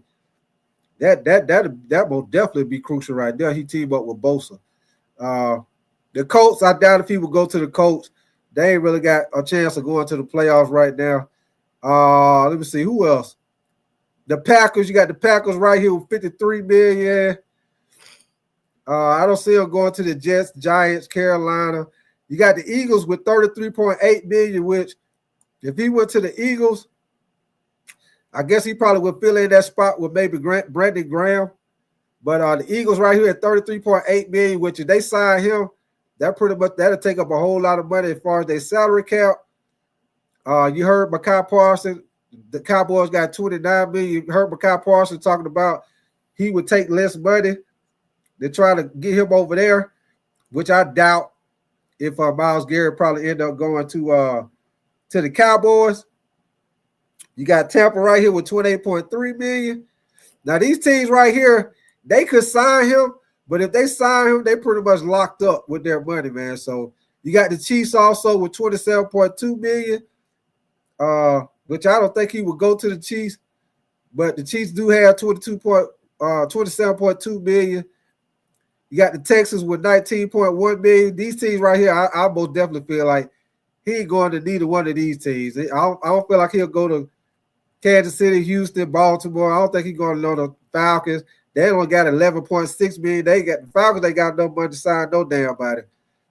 Damn Falcons. They got no money to sign the damn janitor for his damn raise. They can't even get a janitor a raise. 11.6 million. Them man but Buffalo. Look at the Dolphins. The Dolphins ain't got that but 4.2 million for their salary cap for the offseason. They ain't got no damn money. They can't sign no that. They can't even sign the folks at the goddamn concession stand. Look at Seattle. Look at the Browns. Now this right here, the Browns, look at that. They negative 4.6 million. Look at the Saints. The Saints got the worst salary cap money, y'all. The Saints are negative 81.4 million toward the salary cap. That is crazy. The Saints can't go build a sign. No damn body. Shit, they might not even be able to pay their goddamn mortgage on the goddamn stadium. They negative 81 million. God dang. That is crazy, man. But yeah, man, I just wanted to show y'all that right there, man. That's as far as the teams salary caps, teams that could have a chance of, trying to get Myles Garrett in the offseason. Which, if y'all ask me, I think the teams that got the best chance to try to get him is the Washington Commanders. Hold on, wait a minute.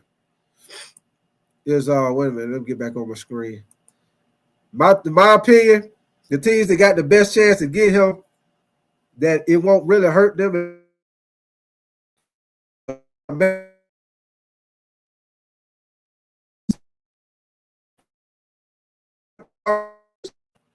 I think those teams, maybe the Rams, I think those teams right there will probably be more likely where he probably will end up going. As far as and the Packers too. And the Packers. So those teams right there, like I said, the Commanders, Chargers, Vikings, Steelers. Even though you got the Steelers, I don't know. Because the Steelers, you got to see what they're going to do at the quarterback. Like I said, the Broncos, Detroit, Rams, and the Packers. Those will probably be one of the main teams that he'll probably end up going to. It was easy to say, OG, you said trade that. You traded all draft picks. You said Detroit and Washington. Okay. But like I say, man, if he go to Detroit, man, that's gonna be crazy. He go to Detroit for real. That's gonna be crazy. It's almost like they're gonna be cheating, man. You're gonna have Hudson, Myles Garrett, and on the D tackle. What's the D tackle? What's his name? Reed or DJ Reed? I think that's his name. It's almost gonna be like they cheating out there, man. It'll be like they cheating out there, OG. They get Myles Garrett in Detroit. They gonna be straight up cheating out there, man. But yeah, man. So those are the teams right there as far as the salary cap, y'all. So, kind of look at that. And also, hold on. As far as like teams, hold on. As far as like teams that like with Cooper Kupp, Debo, teams that need receivers that could actually pick up Debo, Cooper Kupp, somebody like that. Teams I look at, y'all, Debo, Devontae Adams, the receivers. You got the Chargers right here. The Chargers most definitely need a receiver to go with Ladd McConkey. So I feel like one of the receivers gonna go to the Chargers, whether it be Debo, Cooper Kupp, or Devontae Adams. Maybe a TJ, maybe a T. Higgins. You see the Chargers, they most definitely got the money. They most definitely need another receiver to go with Ladd McConkey with that $77 million. The Vikings, they don't need no receiver. Let's move down. I could see the Steelers, they need a receiver to go with George Pickens. The Broncos most definitely need a receiver. Detroit, I don't know. Detroit don't need no receiver. The Bengals don't need a receiver. The Rams, they don't need a receiver. 49ers, they don't need the 49ers. I think they find that receiver. I feel like they could get a young receiver in the draft to replace Debo. Packers. Excuse me, y'all. The Packers, they got some good young receivers. So my opinion, y'all, as far as with Debo, I think it'll probably be either the Commanders. Excuse me, y'all. Doggone no running, man. Y'all excuse me, man. But the Commanders, they got a lot of money. The Patriots and the Raiders, if either one of them go to the Patriots or the Raiders, to me, I feel like they just getting a payday.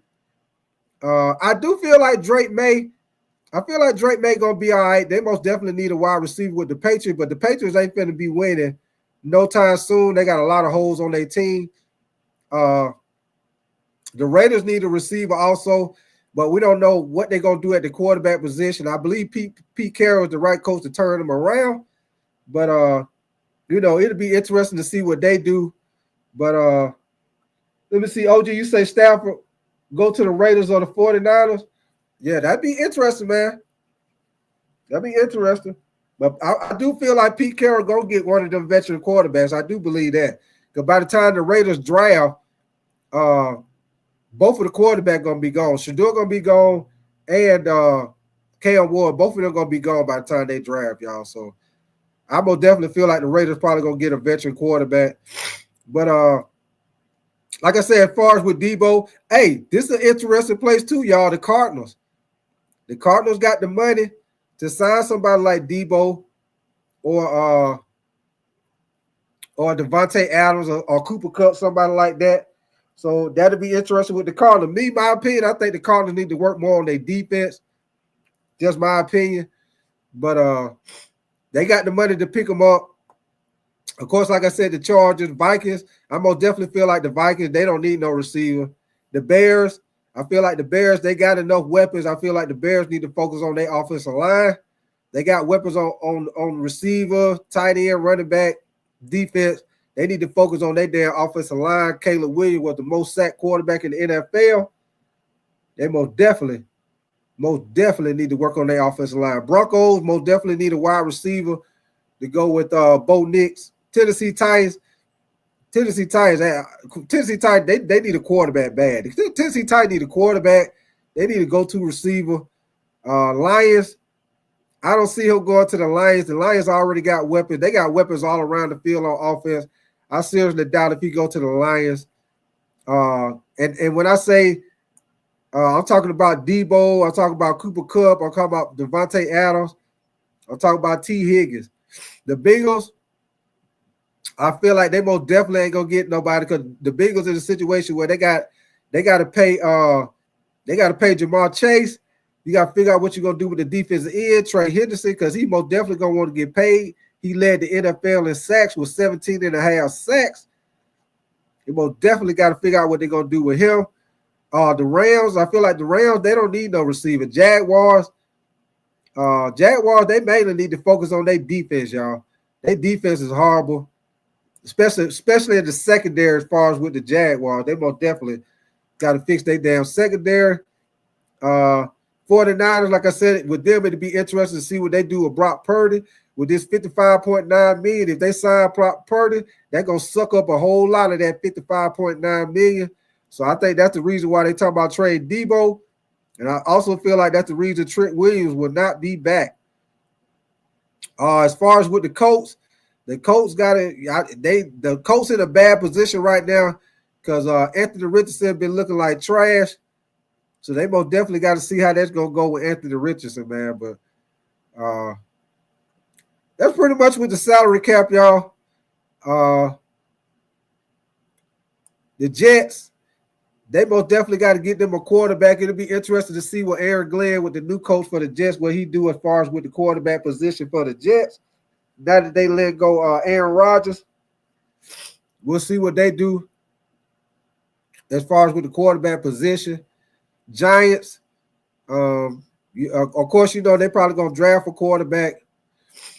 But they got a little money to try to, tighten up their offensive line if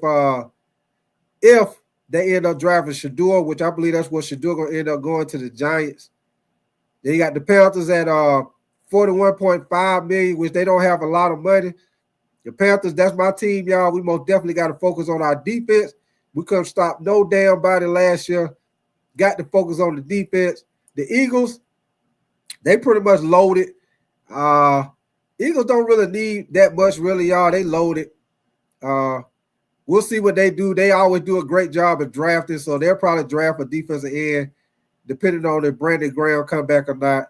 Cowboys, they most definitely got to get a wide receiver to go with CD Lamb. Tampa Bay, it'll be interesting to see if they sign their receiver back. Of course, he got hurt, but it'd be interesting to see if they sign him back. The Chiefs, they most definitely got to get young with their receiving core.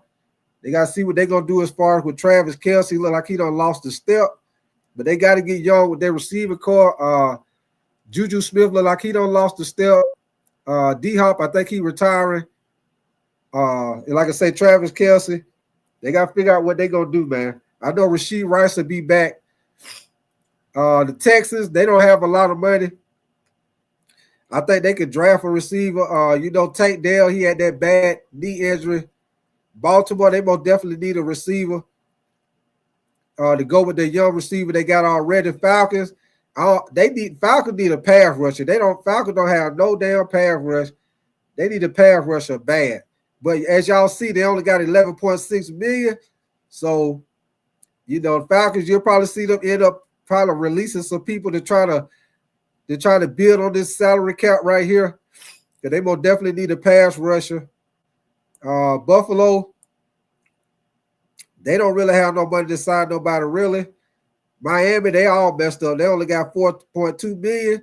Y'all look for them. Tyreek Hill probably might end up being on the trade market, so they can try to free up some money. So that's pretty much Seahawks. They ain't got no money. Browns ain't got no money. Saints ain't got no money. So that's pretty much it.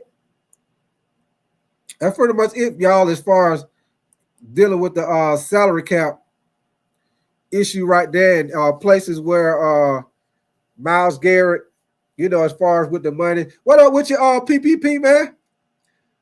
You said the Falcons need God to help them out. Hey, PPP, you just seen they ain't got no money, man.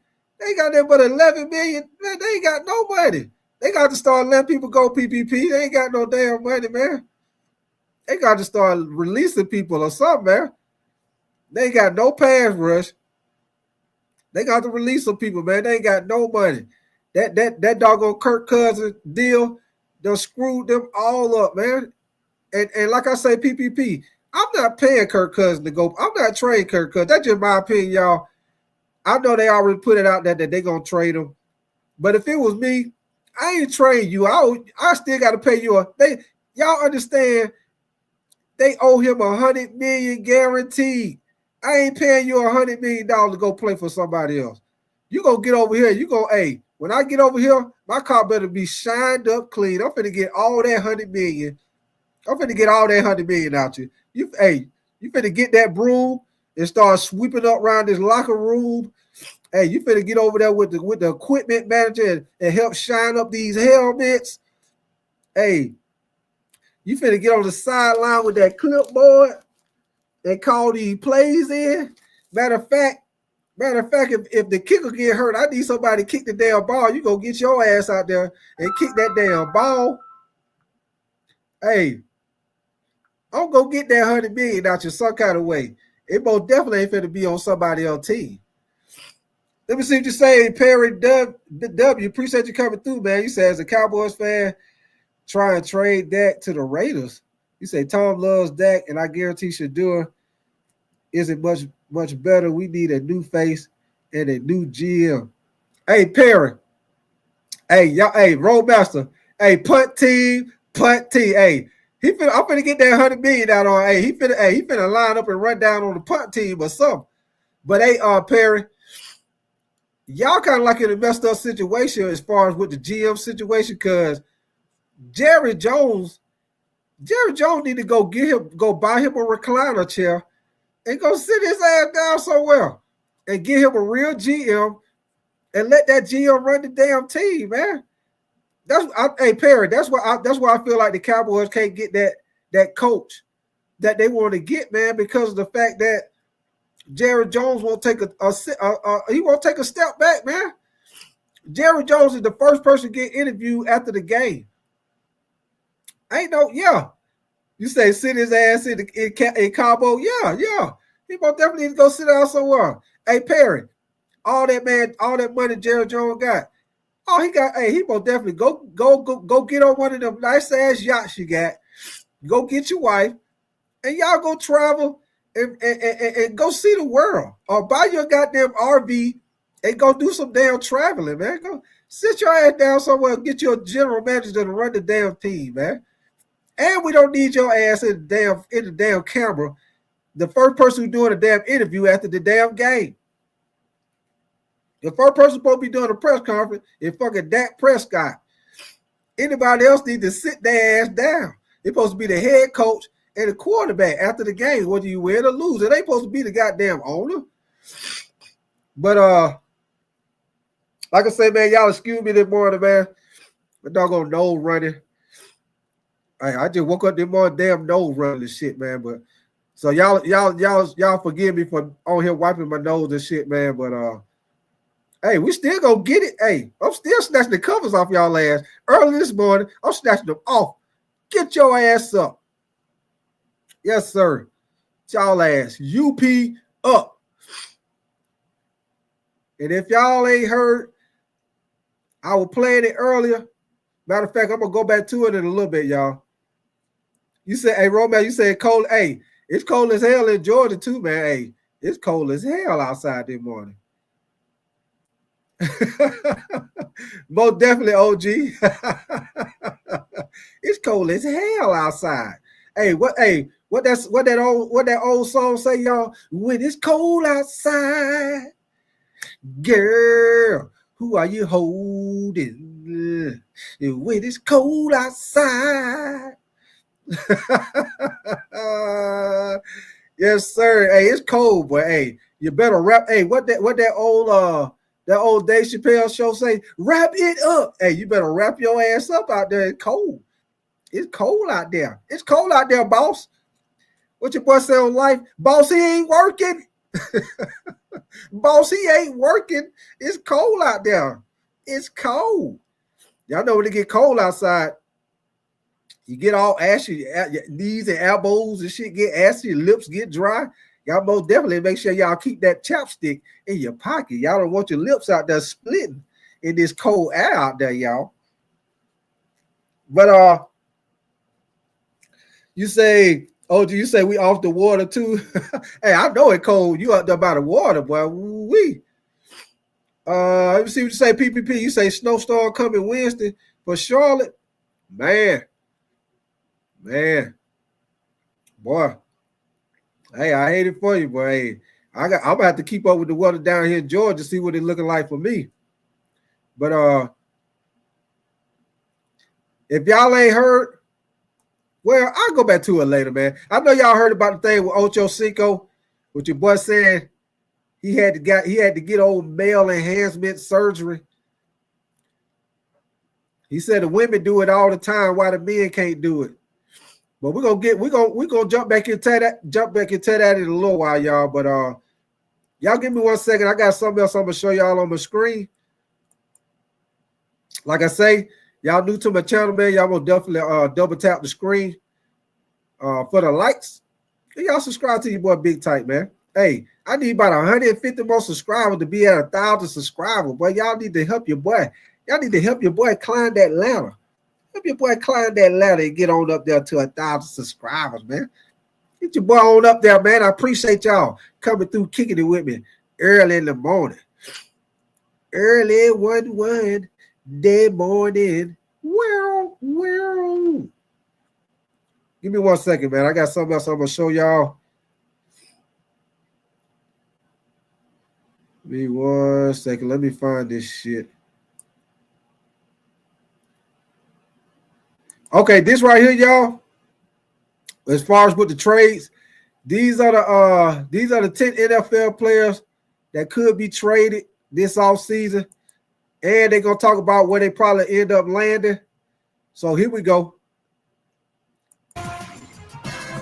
Well, the Super Bowl has come and gone, which means it's time to start thinking about 2025. Free agency around the corner. Already a frenzy when it comes to certain players, as a lot of big names are looking for homes. Of course, these guys on your screen, just a couple of those guys potentially looking for a new home, but we certainly have a lot to talk about. So let's bring on our NFL reporter, Tyler Sullivan, to discuss.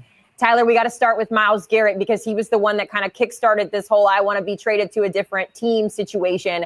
I know we joked about Micah Parsons trying to get him to the Cowboys. Micah says he's willing to take less money. I don't believe it, but I'm curious to hear, number one, do you think he could ever be a Cowboy? And number two, or do you think he'll be playing next year? Yeah, I don't know if he's necessarily going to be a Cowboy because as we were talking about yesterday, and Emery Hunt made a great point, there's no way that these guys are taking less money, right? Let's be honest about it. There's no way that that's happening. You got to get as much money in your pocket as you possibly can at that stage. So, no, I don't think so for Micah Parsons or Myles Garrett. But possibly where he could go, it could range for a multitude of places because the asking price is pretty massive. We're talking 2 first-round picks has kind of been the baseline here. And as you've seen, there's a couple of different options, and the Detroit Lions make a ton of sense. They've been drafting and developing at a tremendous. So as y'all see right here, y'all, they give y'all the scenarios of pretty much what these teams will have to give up to get Myles Garrett. As you see, if he went to the Lions, which I showed y'all earlier with the salary cap, the Lions most definitely have the money to sign, to get Myles Garrett and to sign him, y'all, which is crazy with all that talent they got on the team. But once again, just like the Eagles, the Lions have did a great job of drafting on their team. So they got a lot of young guys on the team that they're not paying yet.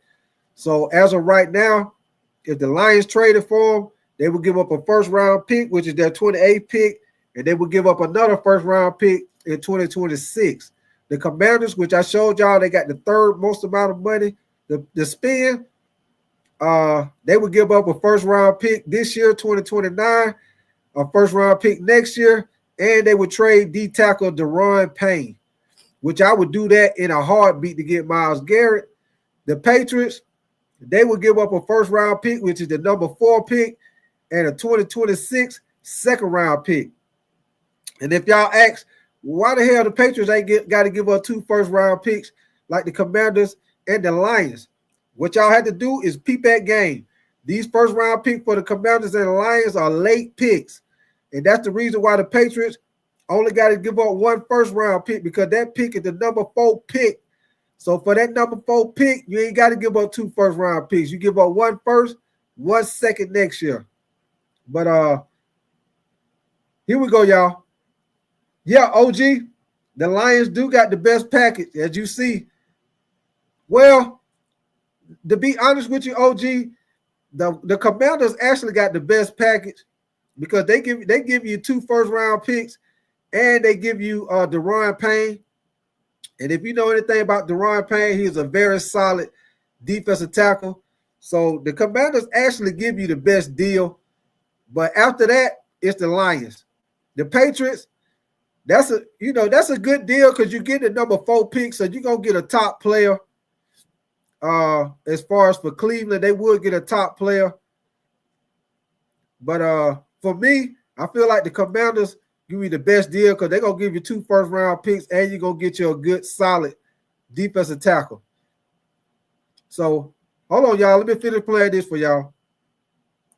Tremendous rate over the last few years, number 1 seed in the NFC, 1 and done in the playoffs. Now might be the time to not follow that path of going for the young rookies and kind of building up through the draft. Now it might be the time to push your chips into the middle and bring in a guy like Myles Garrett to pair with Aiden Hutchinson to really put the Philadelphia Eagles to test in the NFC. And then speaking of the Philadelphia Eagles, the team in their division, the Washington Commanders, that team would be absolutely fascinating to add. They were 14th in the NFL in pressure rate last season. You throw Myles Garrett into that conversation with a team that has Jaden Daniels with just such a tremendous rookie season put together, they would be dangerous in the NFC as well.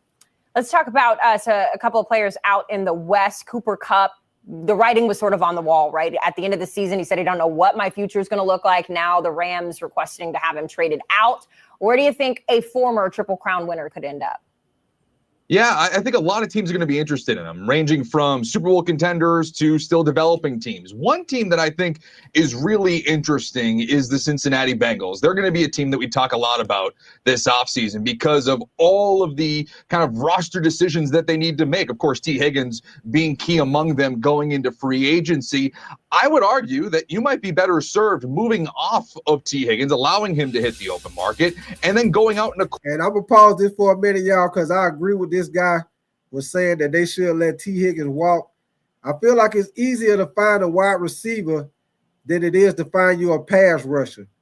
Their defensive end, Trey Hendrickson, he led the NFL with sacks with 17.5 sacks, y'all. I most definitely is trying to do my best assigning him back because they most definitely need defense help. Their defense is trash. So I feel like it's easier to find you a receiver than it is for you to find a pass rusher. So if it was me, I'm going to let T. Higgins walk. I'm going to sign Jamar Chase. I'm going to try to figure out how we can sign Trey Hendrickson. That's just my opinion, y'all, but I'm going to let T. Higgins walk. Acquiring a talent like Cooper Kupp. Now you have to make the financials work. Reports are that the Los Angeles Rams are willing to eat some of the money to help facilitate a deal. And if you're the Cincinnati Bengals, I think that makes a whole lot of sense. Obviously, they know quite well how talented Cooper Kupp can be. Former Triple Crown winner himself, former Super Bowl MVP against the Cincinnati Bengals not too long ago in that Super Bowl. So I think that that's one where you might take a little step back, obviously going off of T. Higgins, a young ascending player, getting a player like Cooper Kupp on the twilight of his career, but it allows you a little bit more flexibility to shore up that defense, which is their Achilles heel in 2024. You know, Tyler, I don't hate it. Seeing Cooper Kupp in a Bengals uniform catching touchdown passes from Joe Burrow, I don't hate it. I actually kind of like it. In the meantime, though, his quarterback, Matthew Stafford, obviously the trade conversations when it comes to Cooper has really rubbed him the wrong way because now he's like, I don't know if I want to be an LA Ram here. So if you are Matthew Stafford in this situation, what looks best as far as a team standpoint here? Yeah, and we got to look at the contract too, right? The Rams have been taking this year by year with Stafford, and rightfully. And what up with your candy girl? Appreciate you coming through this morning. What up with your Red Swarm, man? Appreciate y'all coming through this morning. So he's about owed $4 million in guaranteed money next season, none in 2026. So wherever he ends up, we're talking about a new contract, which I think will affect the price for Matthew Stafford also when you plug in his age. But I think that this is one of the more interesting dominoes to fall because we're going to talk a lot about, Sam Darnold hitting free agency, Russell Wilson's a free agent, Justin Fields. But if Matt Stafford's available, like if you're the Pittsburgh Steelers, I don't know why you wouldn't look after Matthew Stafford. If you feel like you are on the cusp of really contending in the AFC, I don't think that Russell Wilson's going to help get you over the hump. We saw that this season. Same thing with Justin Fields. I don't think like a Sam Darnold acquisition would really do that for you. But Matt Stafford, for at least the next couple of years, while you allow yourself to develop a young quarterback that you take possibly day 2, day 3 of the draft, whatever you like, I think that that's a really interesting fit for them. Yeah, we're getting word as well, something that we got to add in there when it comes to the Giants. The Giants do have his brother-in-law on the staff there as well. So that's also something to consider when you're looking at possible options for Matt Stafford. But we'll keep our eye on that. Let's talk about Deebo Samuel, a guy who for a long time, Tyler, was really coveted in the NFL. This is a guy who's a dual threat guy. He can run the ball out of the backfield. He can catch the big pass. But it just seems like as of late, injuries have really impacted how teams sort of look at Deebo Samuel as a player. So what are his options when it comes to being a potential trade target? Well, I'll just quote Deebo Samuel because he was talking up the Denver Broncos not too long ago, and I think that that's a really interesting. Hey, quick thing, y'all. We're going to get back to it. Hey, Nick Tri-State. Hey, I ain't even thought about that, Nick Tri-State. Aaron Rodgers going to the Browns. That would be very interesting, Nick Tri-State. That would be very interesting. Interesting fit. We've seen Sean Payton really use that, what he calls a joker position in his offense. Well, what up with your top man? What up, man? I see you don't woke your ass up. I started to snatch the covers off your ass, top man. Wake your ass up. Which is basically just like a chess piece running back like we've seen with Taysom Hill as the tight end position. You move around to exploit mismatches, and that's something that we saw Deebo Samuel do quite well in San Francisco as a wide receiver, as a running back. So I look at the Denver Broncos as a possible piece there for Sean Payton. Interesting, given those orphan puppies, maybe someone to throw to out there. All right, Tyler, we know that these are just a couple of the big names that we're talking about, but you have plenty of other trade candidates that could be on the move, just some of those other names. So here we go right here. As far as the trade candidates, I want to pause this right here. This is one of the main reasons I want to show this clip right here. Of course, y'all already know Myles Garrett, Cooper Kupp, Deebo Samuel, Matthew Stafford. Those are the guys, the 4 top guys that they've been talking about. But also, y'all see right here, DK Metcalf, a receiver that's probably going to be on the move. Kirk Cousins, Mark Andrews, tight end from Baltimore. Kyle Pitts, tight end from the Falcons. Trey Henderson, which I told y'all earlier, if I'm Cincinnati Bengals, I'm trying to keep him. He led the NFL in sacks with 17.5 sacks. And then, of course, you got Devontae Adams, wide receiver for the Jets. He's more likely going to be on the move also, because Aaron Rodgers is already got foot the ass out the door. Aaron Glenn already said, get your ass out of here. I ain't trying to deal with you. So you already know Devontae Adams is going to be out the door also. I feel like Devontae Adams now, y'all, because he still can get open quick on the short routes. I feel like he'll be a good slot receiver for somebody. So it'll be interesting to see what Devontae Adams end up going. Like I say, the Chargers most definitely need a receiver to go with Ladd McConkey. The Cowboys need a receiver to go with CD Lamb. So we'll see what some of these teams do, man, as far as at the receiver position. Y'all give me 1 second. I'm gonna finish playing this, and then we're gonna jump on the Ocho Cinco interview with Stephen A. Smith, since some of y'all coming in here late. Give me 1 second. Names include DK Metcalf, Devontae Adams, who just got to the Jets, it seems like 5 minutes ago. Kirk Cousins in a similar situation where he was supposed to be the guy to take him to the promised land, and now even his name is on this list. So, Tyler, I want you to give us, of all of these players that are left, who is the most realistic, or what is the most realistic move out of these players on your list? Well, I'll say the one that I am the most intrigued about, and to me, it's Kyle Pitts in Atlanta. You know, we're getting word today that, you know, Travis Kelce, he's someone that's mulling retirement. I think it would be absolutely fascinating if they were to move off of Kyle Pitts, if the Kansas City Chiefs be a team that calls the Atlanta Falcons, because if there is anybody to tap into that talent, and we all know that Kyle Pitts, he's probably spurned your fantasy team more oftentimes than you can count over the last few years, but we know that there's undeniably talent there. And what better team to try to develop that talent to its highest capabilities than the Kansas City Chiefs with Andy Reid and Patrick Mahomes? You have somebody who needs a contract extension, and I think that would be an interesting dart throw for the Kansas City Chiefs as they try to find that next number one option if Travis Kelce does decide to move on and retire after this season. All right, I like it. Real quick before we let you go, Tyler. All right, y'all. So I just wanted to show y'all that right quick. I got a little bit more I'm gonna talk about, y'all, and then I'm gonna put the link in the chat. Anybody want to come up here and holler at me, man? Y'all come up here and holler at me, man. I appreciate y'all coming through, kicking it with me this morning.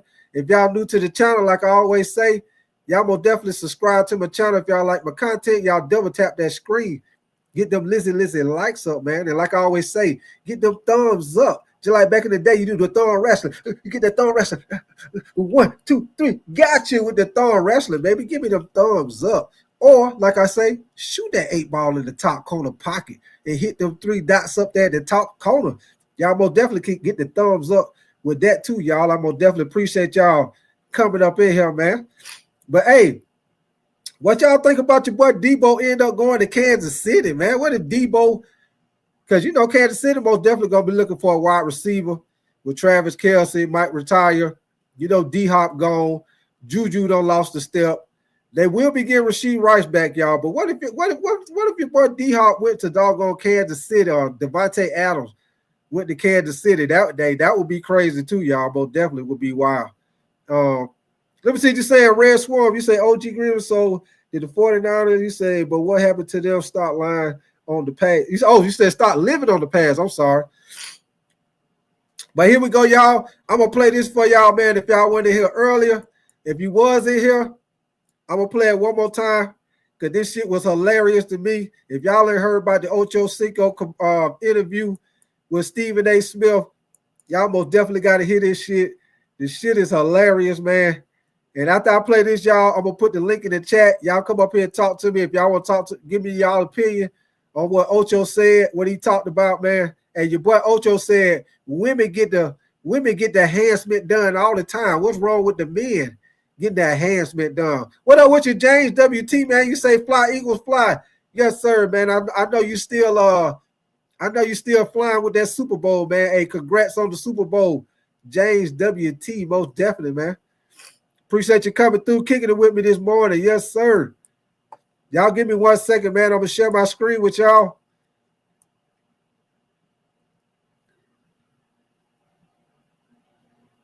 Okay, here we go, y'all. Yeah. Remember, yeah. Other people's urine. That's the only way to get it done. Oh, wait a minute. Listen. I got to play this right quick, y'all. You sent that to them because you said they're going to get. I got to play this right here, y'all, because Ocho Cinco most definitely flipped out on this interview right here, boy. Y'all, hey, your boy Ocho say he used to soak in urine and other players' urine to help him heal up faster. So your boy was out there on the field all stanky. Hey, like I said earlier, that's why your boy Ocho would get open on them passing like that, because once they tackle him, hey, boy, you stink like hell out here, boy. You smell like you smell like a bucket of piss out here, boy. Hey. Your boy stank out here on the field, man. Old stanky booty.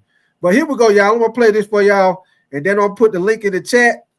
Y'all come up here, holler at me, man. Y'all talk about trade rumors, or if y'all want to talk about this situation right here with Chad Ocho. Your boy Chad said he had done gave all he could give. He had that's to give. Your boy said I'm gonna go fix that. Oh, your boy Ocho said I'm gonna go fix that next time. Next time you gonna say take some back with you. You ain't gonna say I ain't got nothing to give. You gonna say take some back with you next time. Ocho said he most definitely gonna fix that, Red Swan. Your boy Ocho said next time you gonna say take some back with you. You ain't gonna say give me a little bit more. You gonna say take some back with you. Ocho said I'm gonna make sure you don't tell me that again, goddammit. Y'all give me 1 second, man. Your boy Ocho, your boy Ocho is wild, man. But here we go, man. Get sick covering you. Yeah. That was you. That you actually did that. Yeah. I remember sending, it was Heinz Field at the time. Is it still Heinz Field with the Steelers? It's not. That's not the name of the set. I think it's Central. Or they whatever, changed it, but it's not Heinz Field anymore. Right. Well, I remember it's in Pittsburgh. I remember sending them catch up. Mm-hmm. We played the Falcons one time. I had some child please shirts that I had going. I sent them. It just made it fun, and then the players, they loved it. Right. The coaches loved it. The referees, what you got for us today? Everybody loved it because they understood nothing I was doing was in a malicious manner. It's all about having fun and competing. That's one thing. I'm coming to compete. I don't care what our record may be. I'm showing up. Right. That's it. Is it true that you actually use the urine of teammates to help heal your injuries? Yeah, that's why I never got hurt. It's not nasty. That's very nasty. It's called a home remedy. What does that mean? A home remedy? Hey, what home remedy is that? I ain't never heard that home remedy a day in my life. And my grandma raised me. I ain't never heard the home remedy of put a pee healing you up faster. Everybody know who plays sports. You go sit in that tub of ice for a few minutes, as long as you can take it, and then you hop it up out of there. Ain't nobody finna get no pee together. Sit down and no pee so you can heal up faster. Hey, ain't nobody doing that, man. Get out of here. Home remedy. Who came up? Grandma? Yeah, my grandma. My grandma told me that. Really? Yeah. I remember. Yeah. Other people's urine. That's the only way to get it done. That urine, the toxins inside it, brings all that swelling out right away in less than 24 hours. And then you go home and all of that stuff. You warm it up. Hey. Hey, you heard what Stephen A. Smith say? He said that then you go home and warm all that up.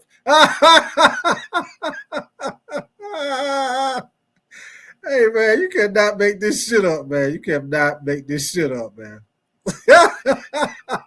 Hey, Stephen A. says, and then you go home and warm it up. Hey, hold on 1 second, John. Hold on, I'm finna get back to it. Give me 1 second.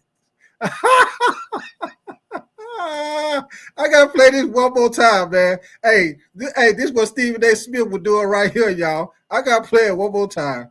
This is what Stephen A. Smith said when he said, this is what Stephen A. Smith said. What you talking about? What you talking about? What you talking about? What you talking about, Willis? Talking about? Hey, one more time. What you talking about? What you talking about? What you talking about, Willis? Hey, I just wanted to play that one more time, man. Hold on, man. I'm finna get back to it. I'm finna get back to it. Give me 1 second, man.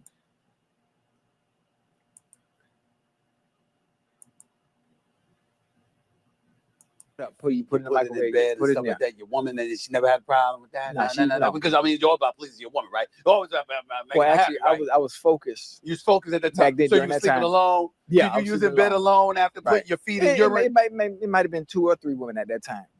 Yeah. You know, we got to think back then. No, I was doing amateur porn too as a side hustle. Oh my God! You know that? No, I did not know that. Yeah. Well, your boy said he was doing amateur porn. Hey, so your boy Ocho, so your boy Ocho was doing ghetto porns. He was doing ghetto porn. Hey, hey, he was doing ghetto porn when they be doing the porn. Knees and elbow be ashy on that. They ain't trim they toenails. And even if I did know it, I wouldn't tell on you like that. I wouldn't want to do it. This Mr. about to be married. I know, but I have a past. I mean, we all have a past. That's a very promiscuous past. No, it's not promiscuous. It's not promiscuous. How the hell is engaging in porn not promiscuous? Well, how else am I supposed to perfect my craft? Am I tripping? So you engaged in soft porn to perfect your craft. It was amateur. Amateur porn. Yeah, amateur porn. Can I tell you why that happened? Please, feel free. Small story. I was in high school at the time. Oh Lord. And I was losing my virginity. So we had engaged in horizontal activity. Yes. Not vertical? No, it was horizontal. Okay. Matter of fact, it was vertical. Go ahead, keep going. And she got to the point where we were in action, and she said in my ear, "Go deeper. Stay with me now." And what hurt me is I was already all the way in. So I had ran out of pee-pee. Hey, look at your boy Stephen A. Smith. And Stephen A. Smith like this boy here, the lost his damn mind. Look at Stephen A. Smith. Hey, what'd you say, JT? You say he pressed it for the tush push? Hey, JT. Say he pressed it for the tush push. And that is what caused me to get into amateur porn, so I could perfect my craft in the pelvic area, so I would never have to hear that again. You do understand the cameras are rolling? Yeah, you understand? I mean, do you really, really want people to know this? I mean, I can edit it out. Bro. No, don't edit it out. I told you I don't have a private life. I'm here to share my stories and my shortcomings. Back then, I've had surgery since then, so I'm good. So what you're trying to say is that who you are now, completely different, is manufactured because it was surgically enhanced. Yes, sir. Yes, sir. And And so your boy Ocho out here catfishing folks. Your boy Ocho out here catfishing folks. And I'm comfortable saying that. And I can tell you that this is something you would never be able to get on TV. That's why we on your show. Surgical enhancement, we usually hear about females with that stuff. Right. Not men. So why can't we? Why can't we? I want to feel better about myself. I want to be able to walk around the beach in my Speedo without being laughed at. And you're saying that at one time you were being laughed at until you had surgery. Do you know what that feels like? Like I'm not one who needed surgery. Okay, Chad. I understand. You don't understand how it feels. I don't. Listen. Some women they get enhancements to feel better about themselves, and I need to do the same thing. Do you know what that does to me mentally? That hurts. It hurt. That I'm talking about here. Now you have to understand. Some would look at you and they would say, "Hey, we saw you crying over the Bengals." So you talk about what hurt you. Do you talk about what hurt you? Yeah. I mean, when something like this hurts you, it's not that big of a deal because every damn thing seems to hurt you if you're crying over the Bengals. Right. So I can't fix that. I can't go play for the Bengals right now, but I can fix myself. How long was the surgery, man? It took about 15 minutes. Surgery was 15 minutes? Yeah, only $8,000. Excuse me? Only $8,000. So I went from 3 to 11 inches like this. So you just gonna Hey, hey, y'all heard what your boy said. He take that but 15 minutes. If I say he went from 3 to 11 in 15 minutes. Hey, Ocho, they don't balled up some Play-Doh and glued it on you, boy. Hey, you better go back and check on that. 15 minutes. They don't balled up some Play-Doh and glued it on you, man. What? Tell the world you were 3 inches. I didn't ask you that question. I know. You didn't have to say that. I'm just trying to get better context on where I was to where I am now. How the hell could that happen in 15 minutes? You got me curious now, and I don't have that problem. I don't understand. But how did that happen in 15 minutes? I don't technology. I don't know how that works. I just know from the time I went in, anesthesia, I was asleep, I woke up, looked, wow, that was it. Did you tell your lady you had this enhanced surgery? Yeah, I told her. Because I love when How does she feel about it being a manufactured thing as opposed to a naturally born DNA kind of thing? Well, listen, I don't say anything about other women that change their DNA that they're born with. They like to enhance themselves as well, And so she understood. Do you have any issue with a woman who chooses to enhance? No.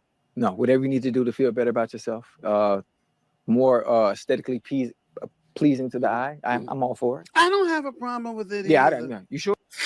All right, y'all. So I wanted to play that right quick, man.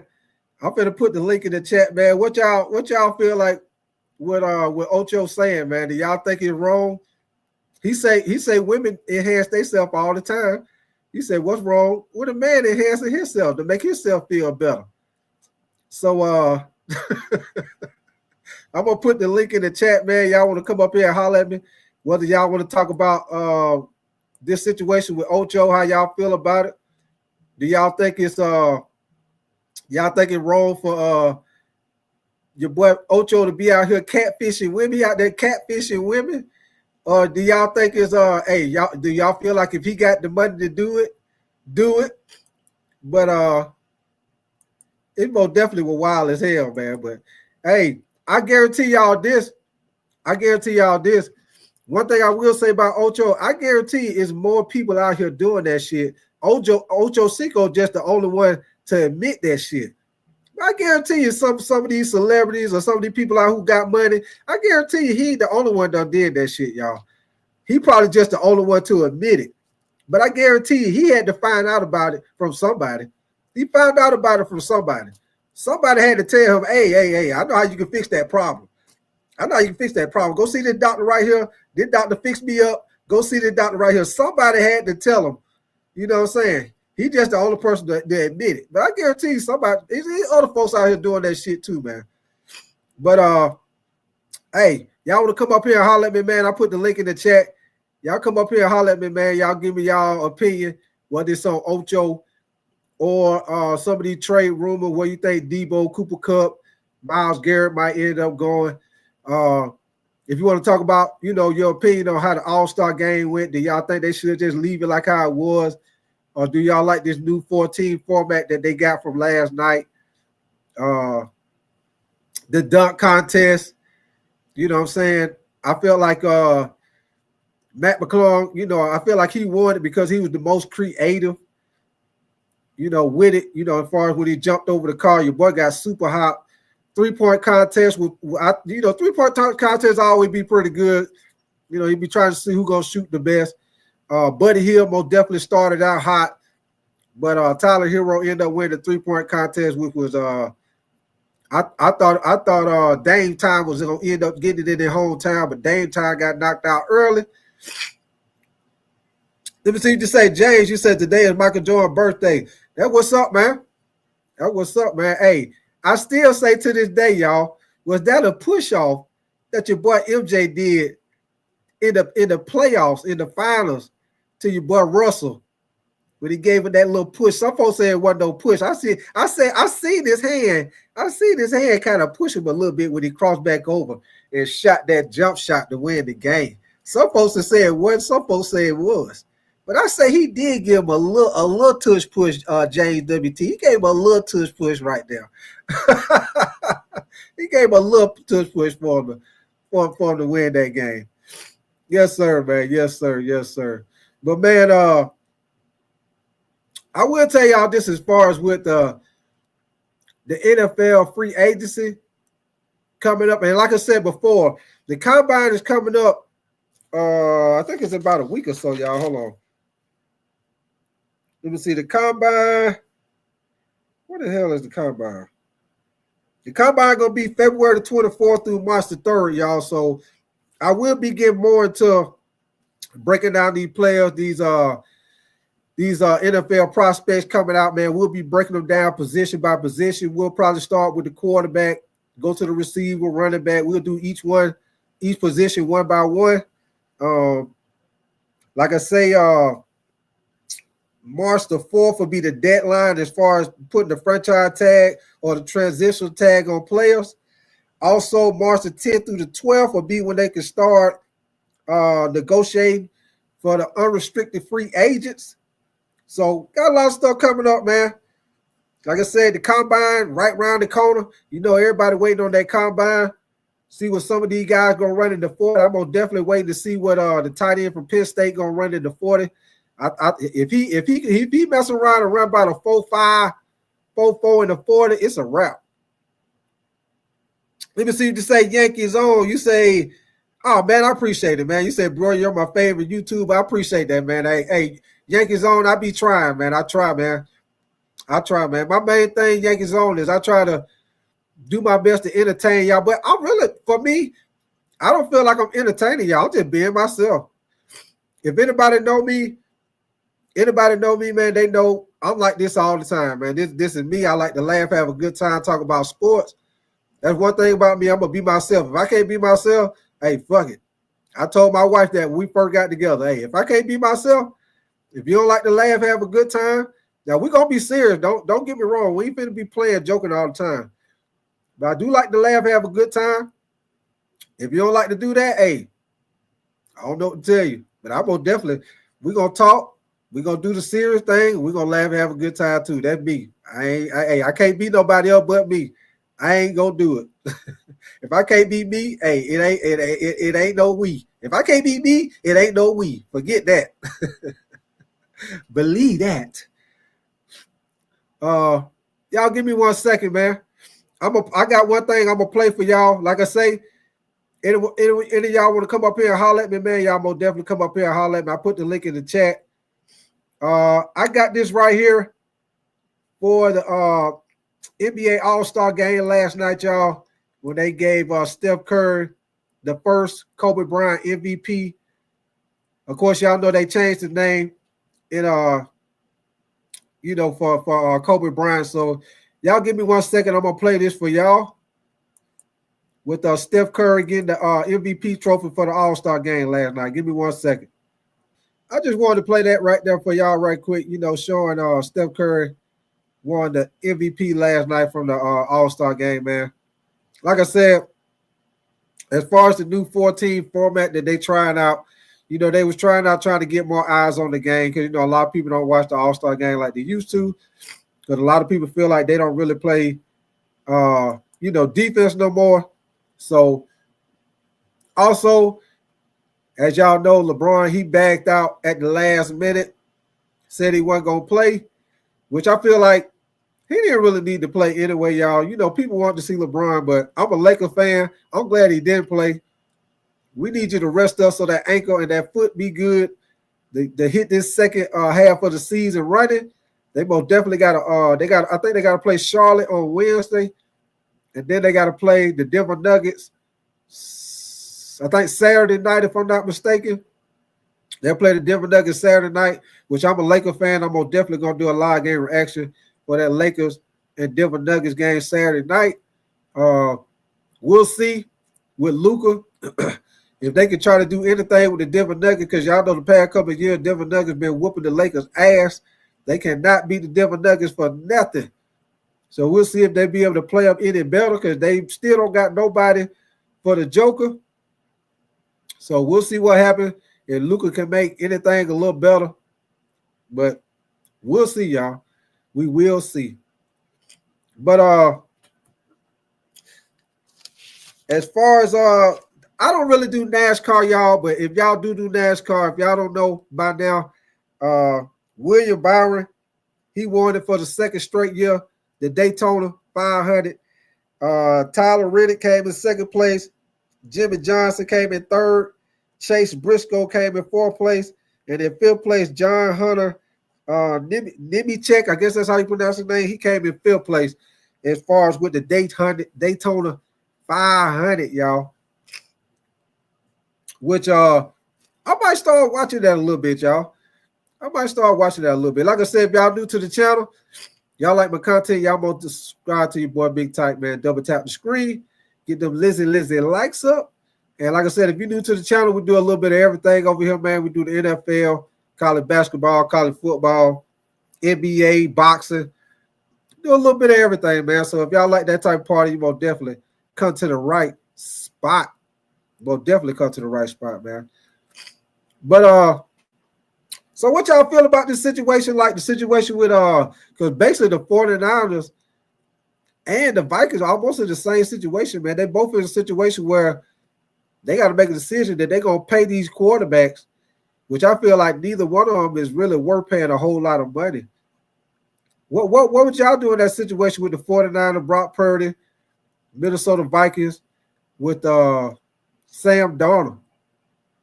Would y'all pay Brock Purdy all that damn money, which I feel like he ain't worth it because it's more the talent around him? Sam Darnold, would y'all give him a long contract? Would y'all just drafted the rookie quarterback? Me, I feel like the Vikings should give him a short-term deal. Maybe see if they can try to get him on a 2-3 year deal that let JJ McCarthy sit and learn a little bit longer, which I feel like a lot of quarterbacks should sit. Brock Purdy, that's going to be real interesting with them because this is a quarterback-driven league. I think the 49ers are going to get stuck with Brock Purdy and end up having to pay him because, I mean, if you don't pay him, who you going to get? Who you going to get if you don't pay him? I guess maybe you try to get I don't know if you might try to get maybe Kirk Cousins or Aaron Rodgers or somebody like that. Let me see, OJ, you say put the tag on him? Can they put the tag on him? Yeah, he was playing good before the injury. So that's why I say, OG, it's going to be interesting to see what they do with him. Ahmad, you say pretty good for that team because the rest of it is loaded. That's what I say, Ahmad. It got a lot to do with the talent around him. So my thing is, Ahmad, is it worth paying him $50+ million, though? But like I say, they might be stuck in a situation where they're going to have to pay him, whether they feel like he's worth it or he's not worth it. Because who else you going to go get? I mean, if you get Aaron Rodgers declining, I feel like Sam Darnold, maybe Stafford, maybe you can get Stafford, yeah. Stafford most definitely probably put him in the Super Bowl because Stafford still got a good arm. Behind that offensive line, he most definitely won't really be worried about getting sacked. Perfect. That's a perfect example, Ahmad. Perfect example. The same situation with Dak and the Cowboys. Yes, perfect example. And I think that same situation going to happen with the 49ers because they're the situation where it ain't really a lot to choose from. So they might be in a situation just like them, Ahmad, which you made a great example right there. They might be in the same situation with Dak where they end up paying Brock Purdy, just like how the Cowboys paid Dak. I think it's going to be a similar type situation, man, most definitely. Most definitely.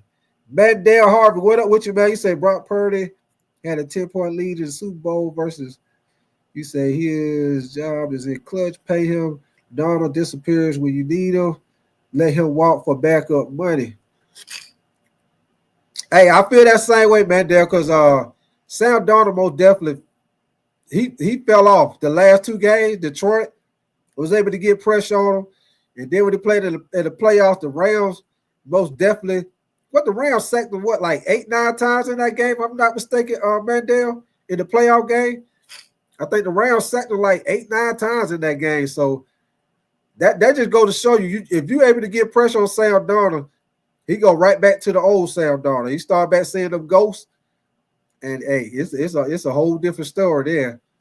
OG, you say you pay Purdy. Is Jimmy G again? Ooh, that's a good one, OG. You say the team let him down. That's a good one. Jimmy G. I forgot about, man. It been a minute. I forgot about Jimmy G with the 49ers, man. That's almost like the same type situation, if you be honest, OG. They damn near the same type situation like with Jimmy G, and now they in the same shit again with Brock Purdy. That's a good damn that's a good damn comment right there. Mandel, you say Sam Darnold is consistent. If the pressure looks like practice, he's great. He hit one time and he ain't worth a penny. Hey, you start back seeing ghosts, man. There, you start putting some heat on them. You start back seeing ghosts, man. Yeah, man. Yeah, they in the same situation, OG, again.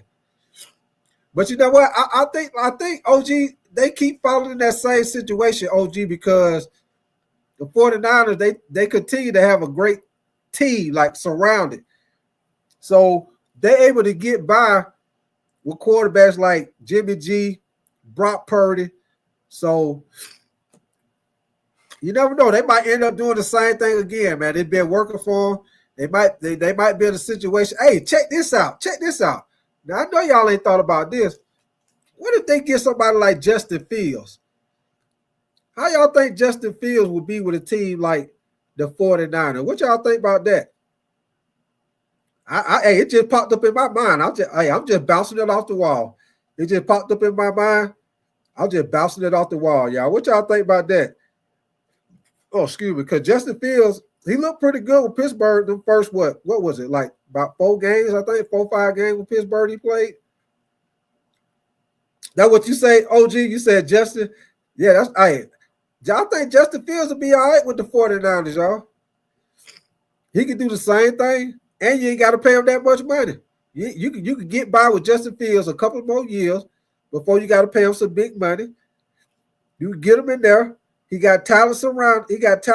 Surrounded. Yeah, he went 6 games, 4-2. OG. Yeah, so that lets you know Justin Fields is making improvements. And you put him on a team like that, that could be another situation where they get another quarterback. You're not paying him a lot of money. Bring him to the team, and he's going to be successful because he's surrounded by talent. You got Christian McCaffrey when he's healthy. You got George Kittle. Of course, they're going to let Debo go, but you got the rookie receiver. I think he's going to be all right. The rookie receiver they got from, what's that dude from Florida? You still got Brandon Ayuk. So, and I'm pretty sure they're probably going to draft another receiver.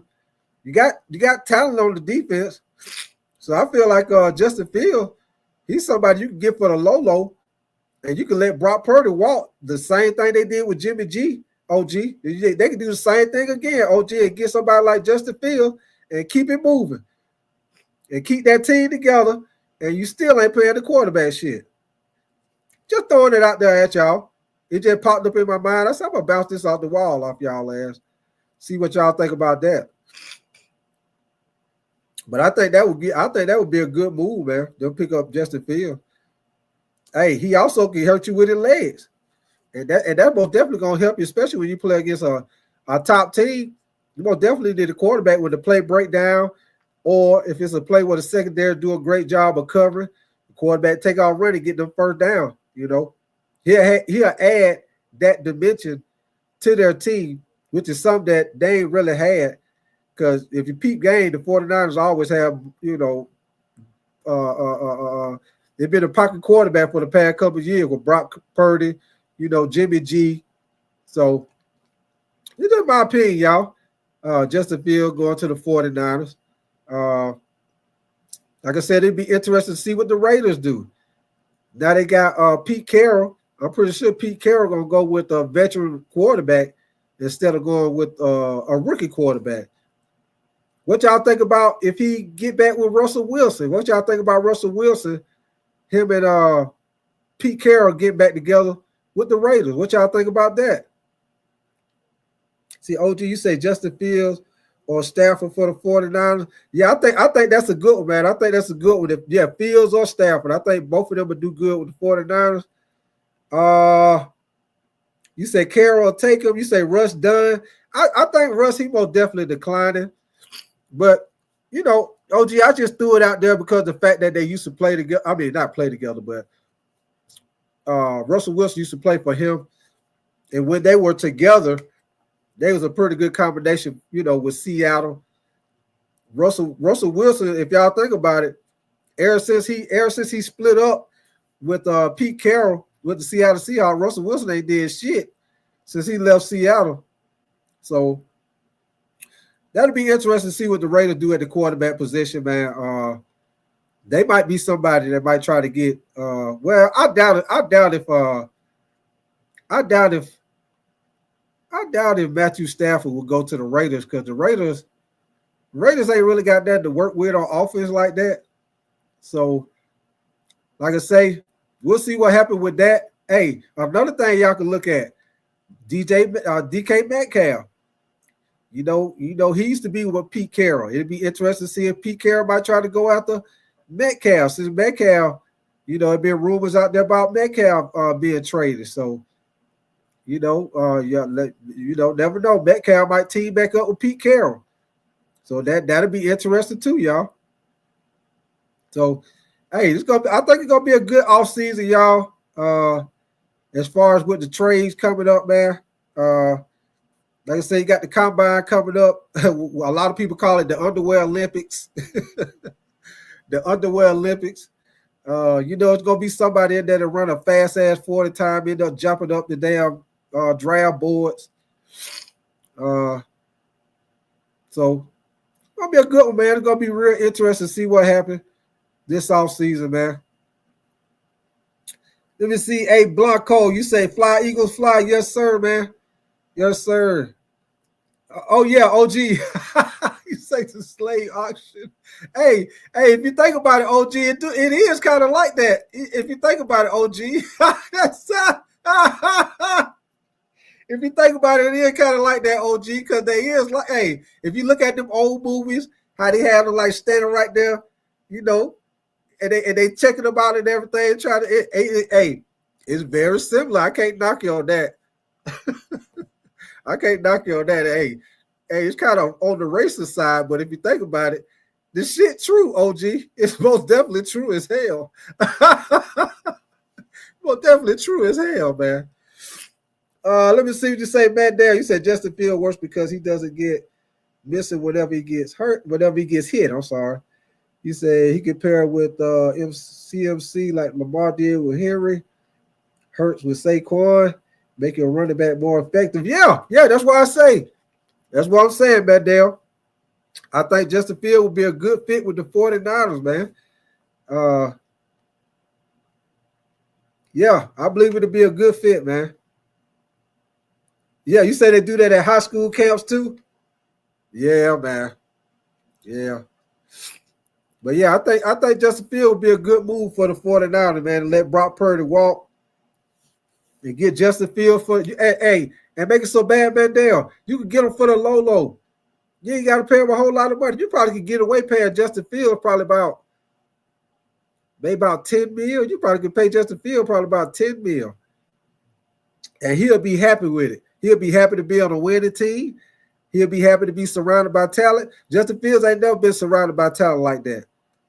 So it'd be nice to see what he'll be able to do, with talent around him like that, offensive line. I think that'd be a good move. If I was the 49ers, that's who I'd be trying to get. I'll let Brock Purdy walk. Yeah, OG, yeah, you go get him for the low. You know what, OG, I'm just throwing it out there. I just said $10 million. You probably will be able to get him for about $4-5 million. Whatever you get him for, it's gonna be for the low. Believe that. It's gonna be for the low. Yes, sir. Low. You said 10 for 3 years. Mandel, you said San Francisco should just pay Purdy because they see him do it. He fits their current style. I don't think Shanahan could just do what Fields do. You make a good point. You make a good point with that, Mandel. You do make a point with that. So, Mandel, you feel like it's cool. You feel okay with playing Brock Purdy like 50 plus million?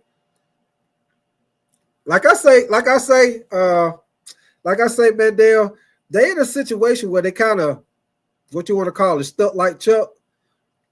But it ain't a bad situation, but it's like Brock Purdy been getting the job done. And like I read y'all earlier,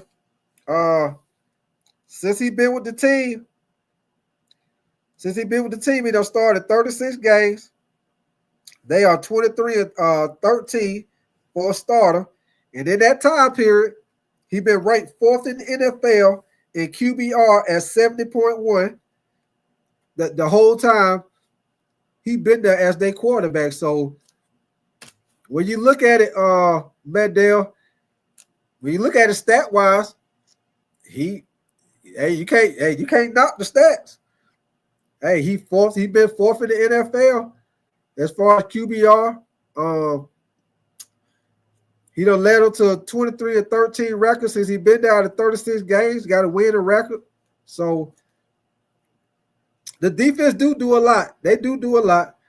And Christian McCaffrey, Debo, George Kittle, he got talent all around, man. Like I say, with the 49ers, that's just a sticky situation right there, man. That's just a sticky situation. OG, Mandel, they're just in a sticky situation, man, if you ask me, man. I feel like I'm kind of 50-50 with it, y'all. I'm kind of 50-50. It's like, it's just the money, man. It's just the money. Like, but, I mean, he getting the job done. I mean, he done won games. He done showed you he can win games. Back when Cam Newton was calling him a game manager, he had a couple of games where he led them to wins. You know, to kind of make people shut up about him being a game manager. He have had games where he had to throw the ball to win the game, and he have did it. So I can't knock him on that, man. Dale. He have won games with his arm.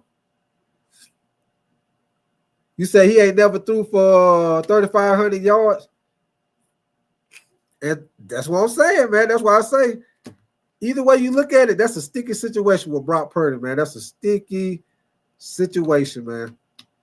That's a sticky situation. You say Coach Eddie George for the offensive coordinator. Still running backs are cheap. Fields is available. Remember McNair, George in Tennessee. Oh, yeah. I remember them days with McNair, Steve McNair, Eddie George. Yes, sir. Yes, sir. I remember them days. I remember when they went to the Super Bowl. When they lost with old boy tried to stretch across the line, he was that close to get that thing to the goal line, man. That was a good Super Bowl, though, with them. Who was that they played? The Rams, I think, if I ain't mistaken. That was a good-ass Super Bowl right there. Yeah, that's when Tennessee, they used to have a squad. Shit, like every year with Frank Wycheck at the tight end. I remember when they had Javon, Curse. They had some nice squads over there in Tennessee, man. They had some nice squads over there, y'all. But shoot, man, I'm about to get ready to get up out of here, y'all. I done been in here for damn near 3 hours right now. Yeah, Dyson. That's what his name was. Dyson, OG. Yes, sir. Man, I done been in here about 3 hours right now, y'all. I'm going to definitely appreciate y'all coming through, kicking it with me, man. Y'all y'all keep your notification bell on tomorrow. I'll be back on tomorrow. We'll probably get more into the free agency around the NFL. Like I said, we most definitely going to start getting into these draft prospects coming up to the combine. I'm going to definitely appreciate y'all coming through, kicking it with me, man. Y'all like my content. Y'all most definitely subscribe to your boy Big Tyke, man. Y'all double tap the screen, get them likes up. Appreciate y'all coming through, kicking it with me, man. Most definitely, man. Most definitely. And like I told y'all earlier, I came through here. I snatched the covers off y'all ass. We talked about the trade rumors. We talked about Ocho, old crazy ass. And we talked about the NBA All-Star Weekend. Like I say, I love my channel, man, because I love talking about everything. So like I say, y'all new over here. We talk a little bit about everything, man. NBA, NFL, college football, basketball, boxing. We do it all, man. So if you like that type of party, you most definitely came to the right channel. But y'all enjoy y'all day. Let me see what you say, Mandel, before I get out of here. You say, as Jalen Hurts fan, I really want Philadelphia to replace Kellen Moore with Eddie George. Second choice, Eddie George to Eric Glenn and Giants, New York with Justin Fields. Okay. What up with you, Rashawn Williams, man? You say first time catching the live. Hey, I appreciate you coming through, man. We about to get ready to get up out of here, though, man. Subscribe to my channel, man. I'll be back on tomorrow morning, probably about 8:30, 9 o'clock, somewhere in there, y'all. And like I say, Rashawn, you just coming to the channel, man. I got this is a sports channel. We do the NFL, NBA. We do college basketball, the girls college basketball. We do college football. We do boxing. We do a little bit of everything over here, Rashawn. So if you like to talk about a little bit of everything, you come to the right channel. Prime example. Oh, appreciate that, Rashawn. Hey, prime example today, Rashawn. We talked about trade rumors. We talked about Ocho, talk about he had nothing else to give. He was already deep in the sea. He said, he said the women get enhancement all the time. What's wrong with men getting enhancement? So we talked about that, Rashawn. And we also talked about the NBA All-Star Weekend. So most definitely appreciate y'all kicking it with me, man. Most definitely, man. So I'm going to holler at y'all tomorrow. Y'all be safe. Keep your notification bell on. We will be back on in the morning. Y'all be safe, man. And I'm going to holler at y'all.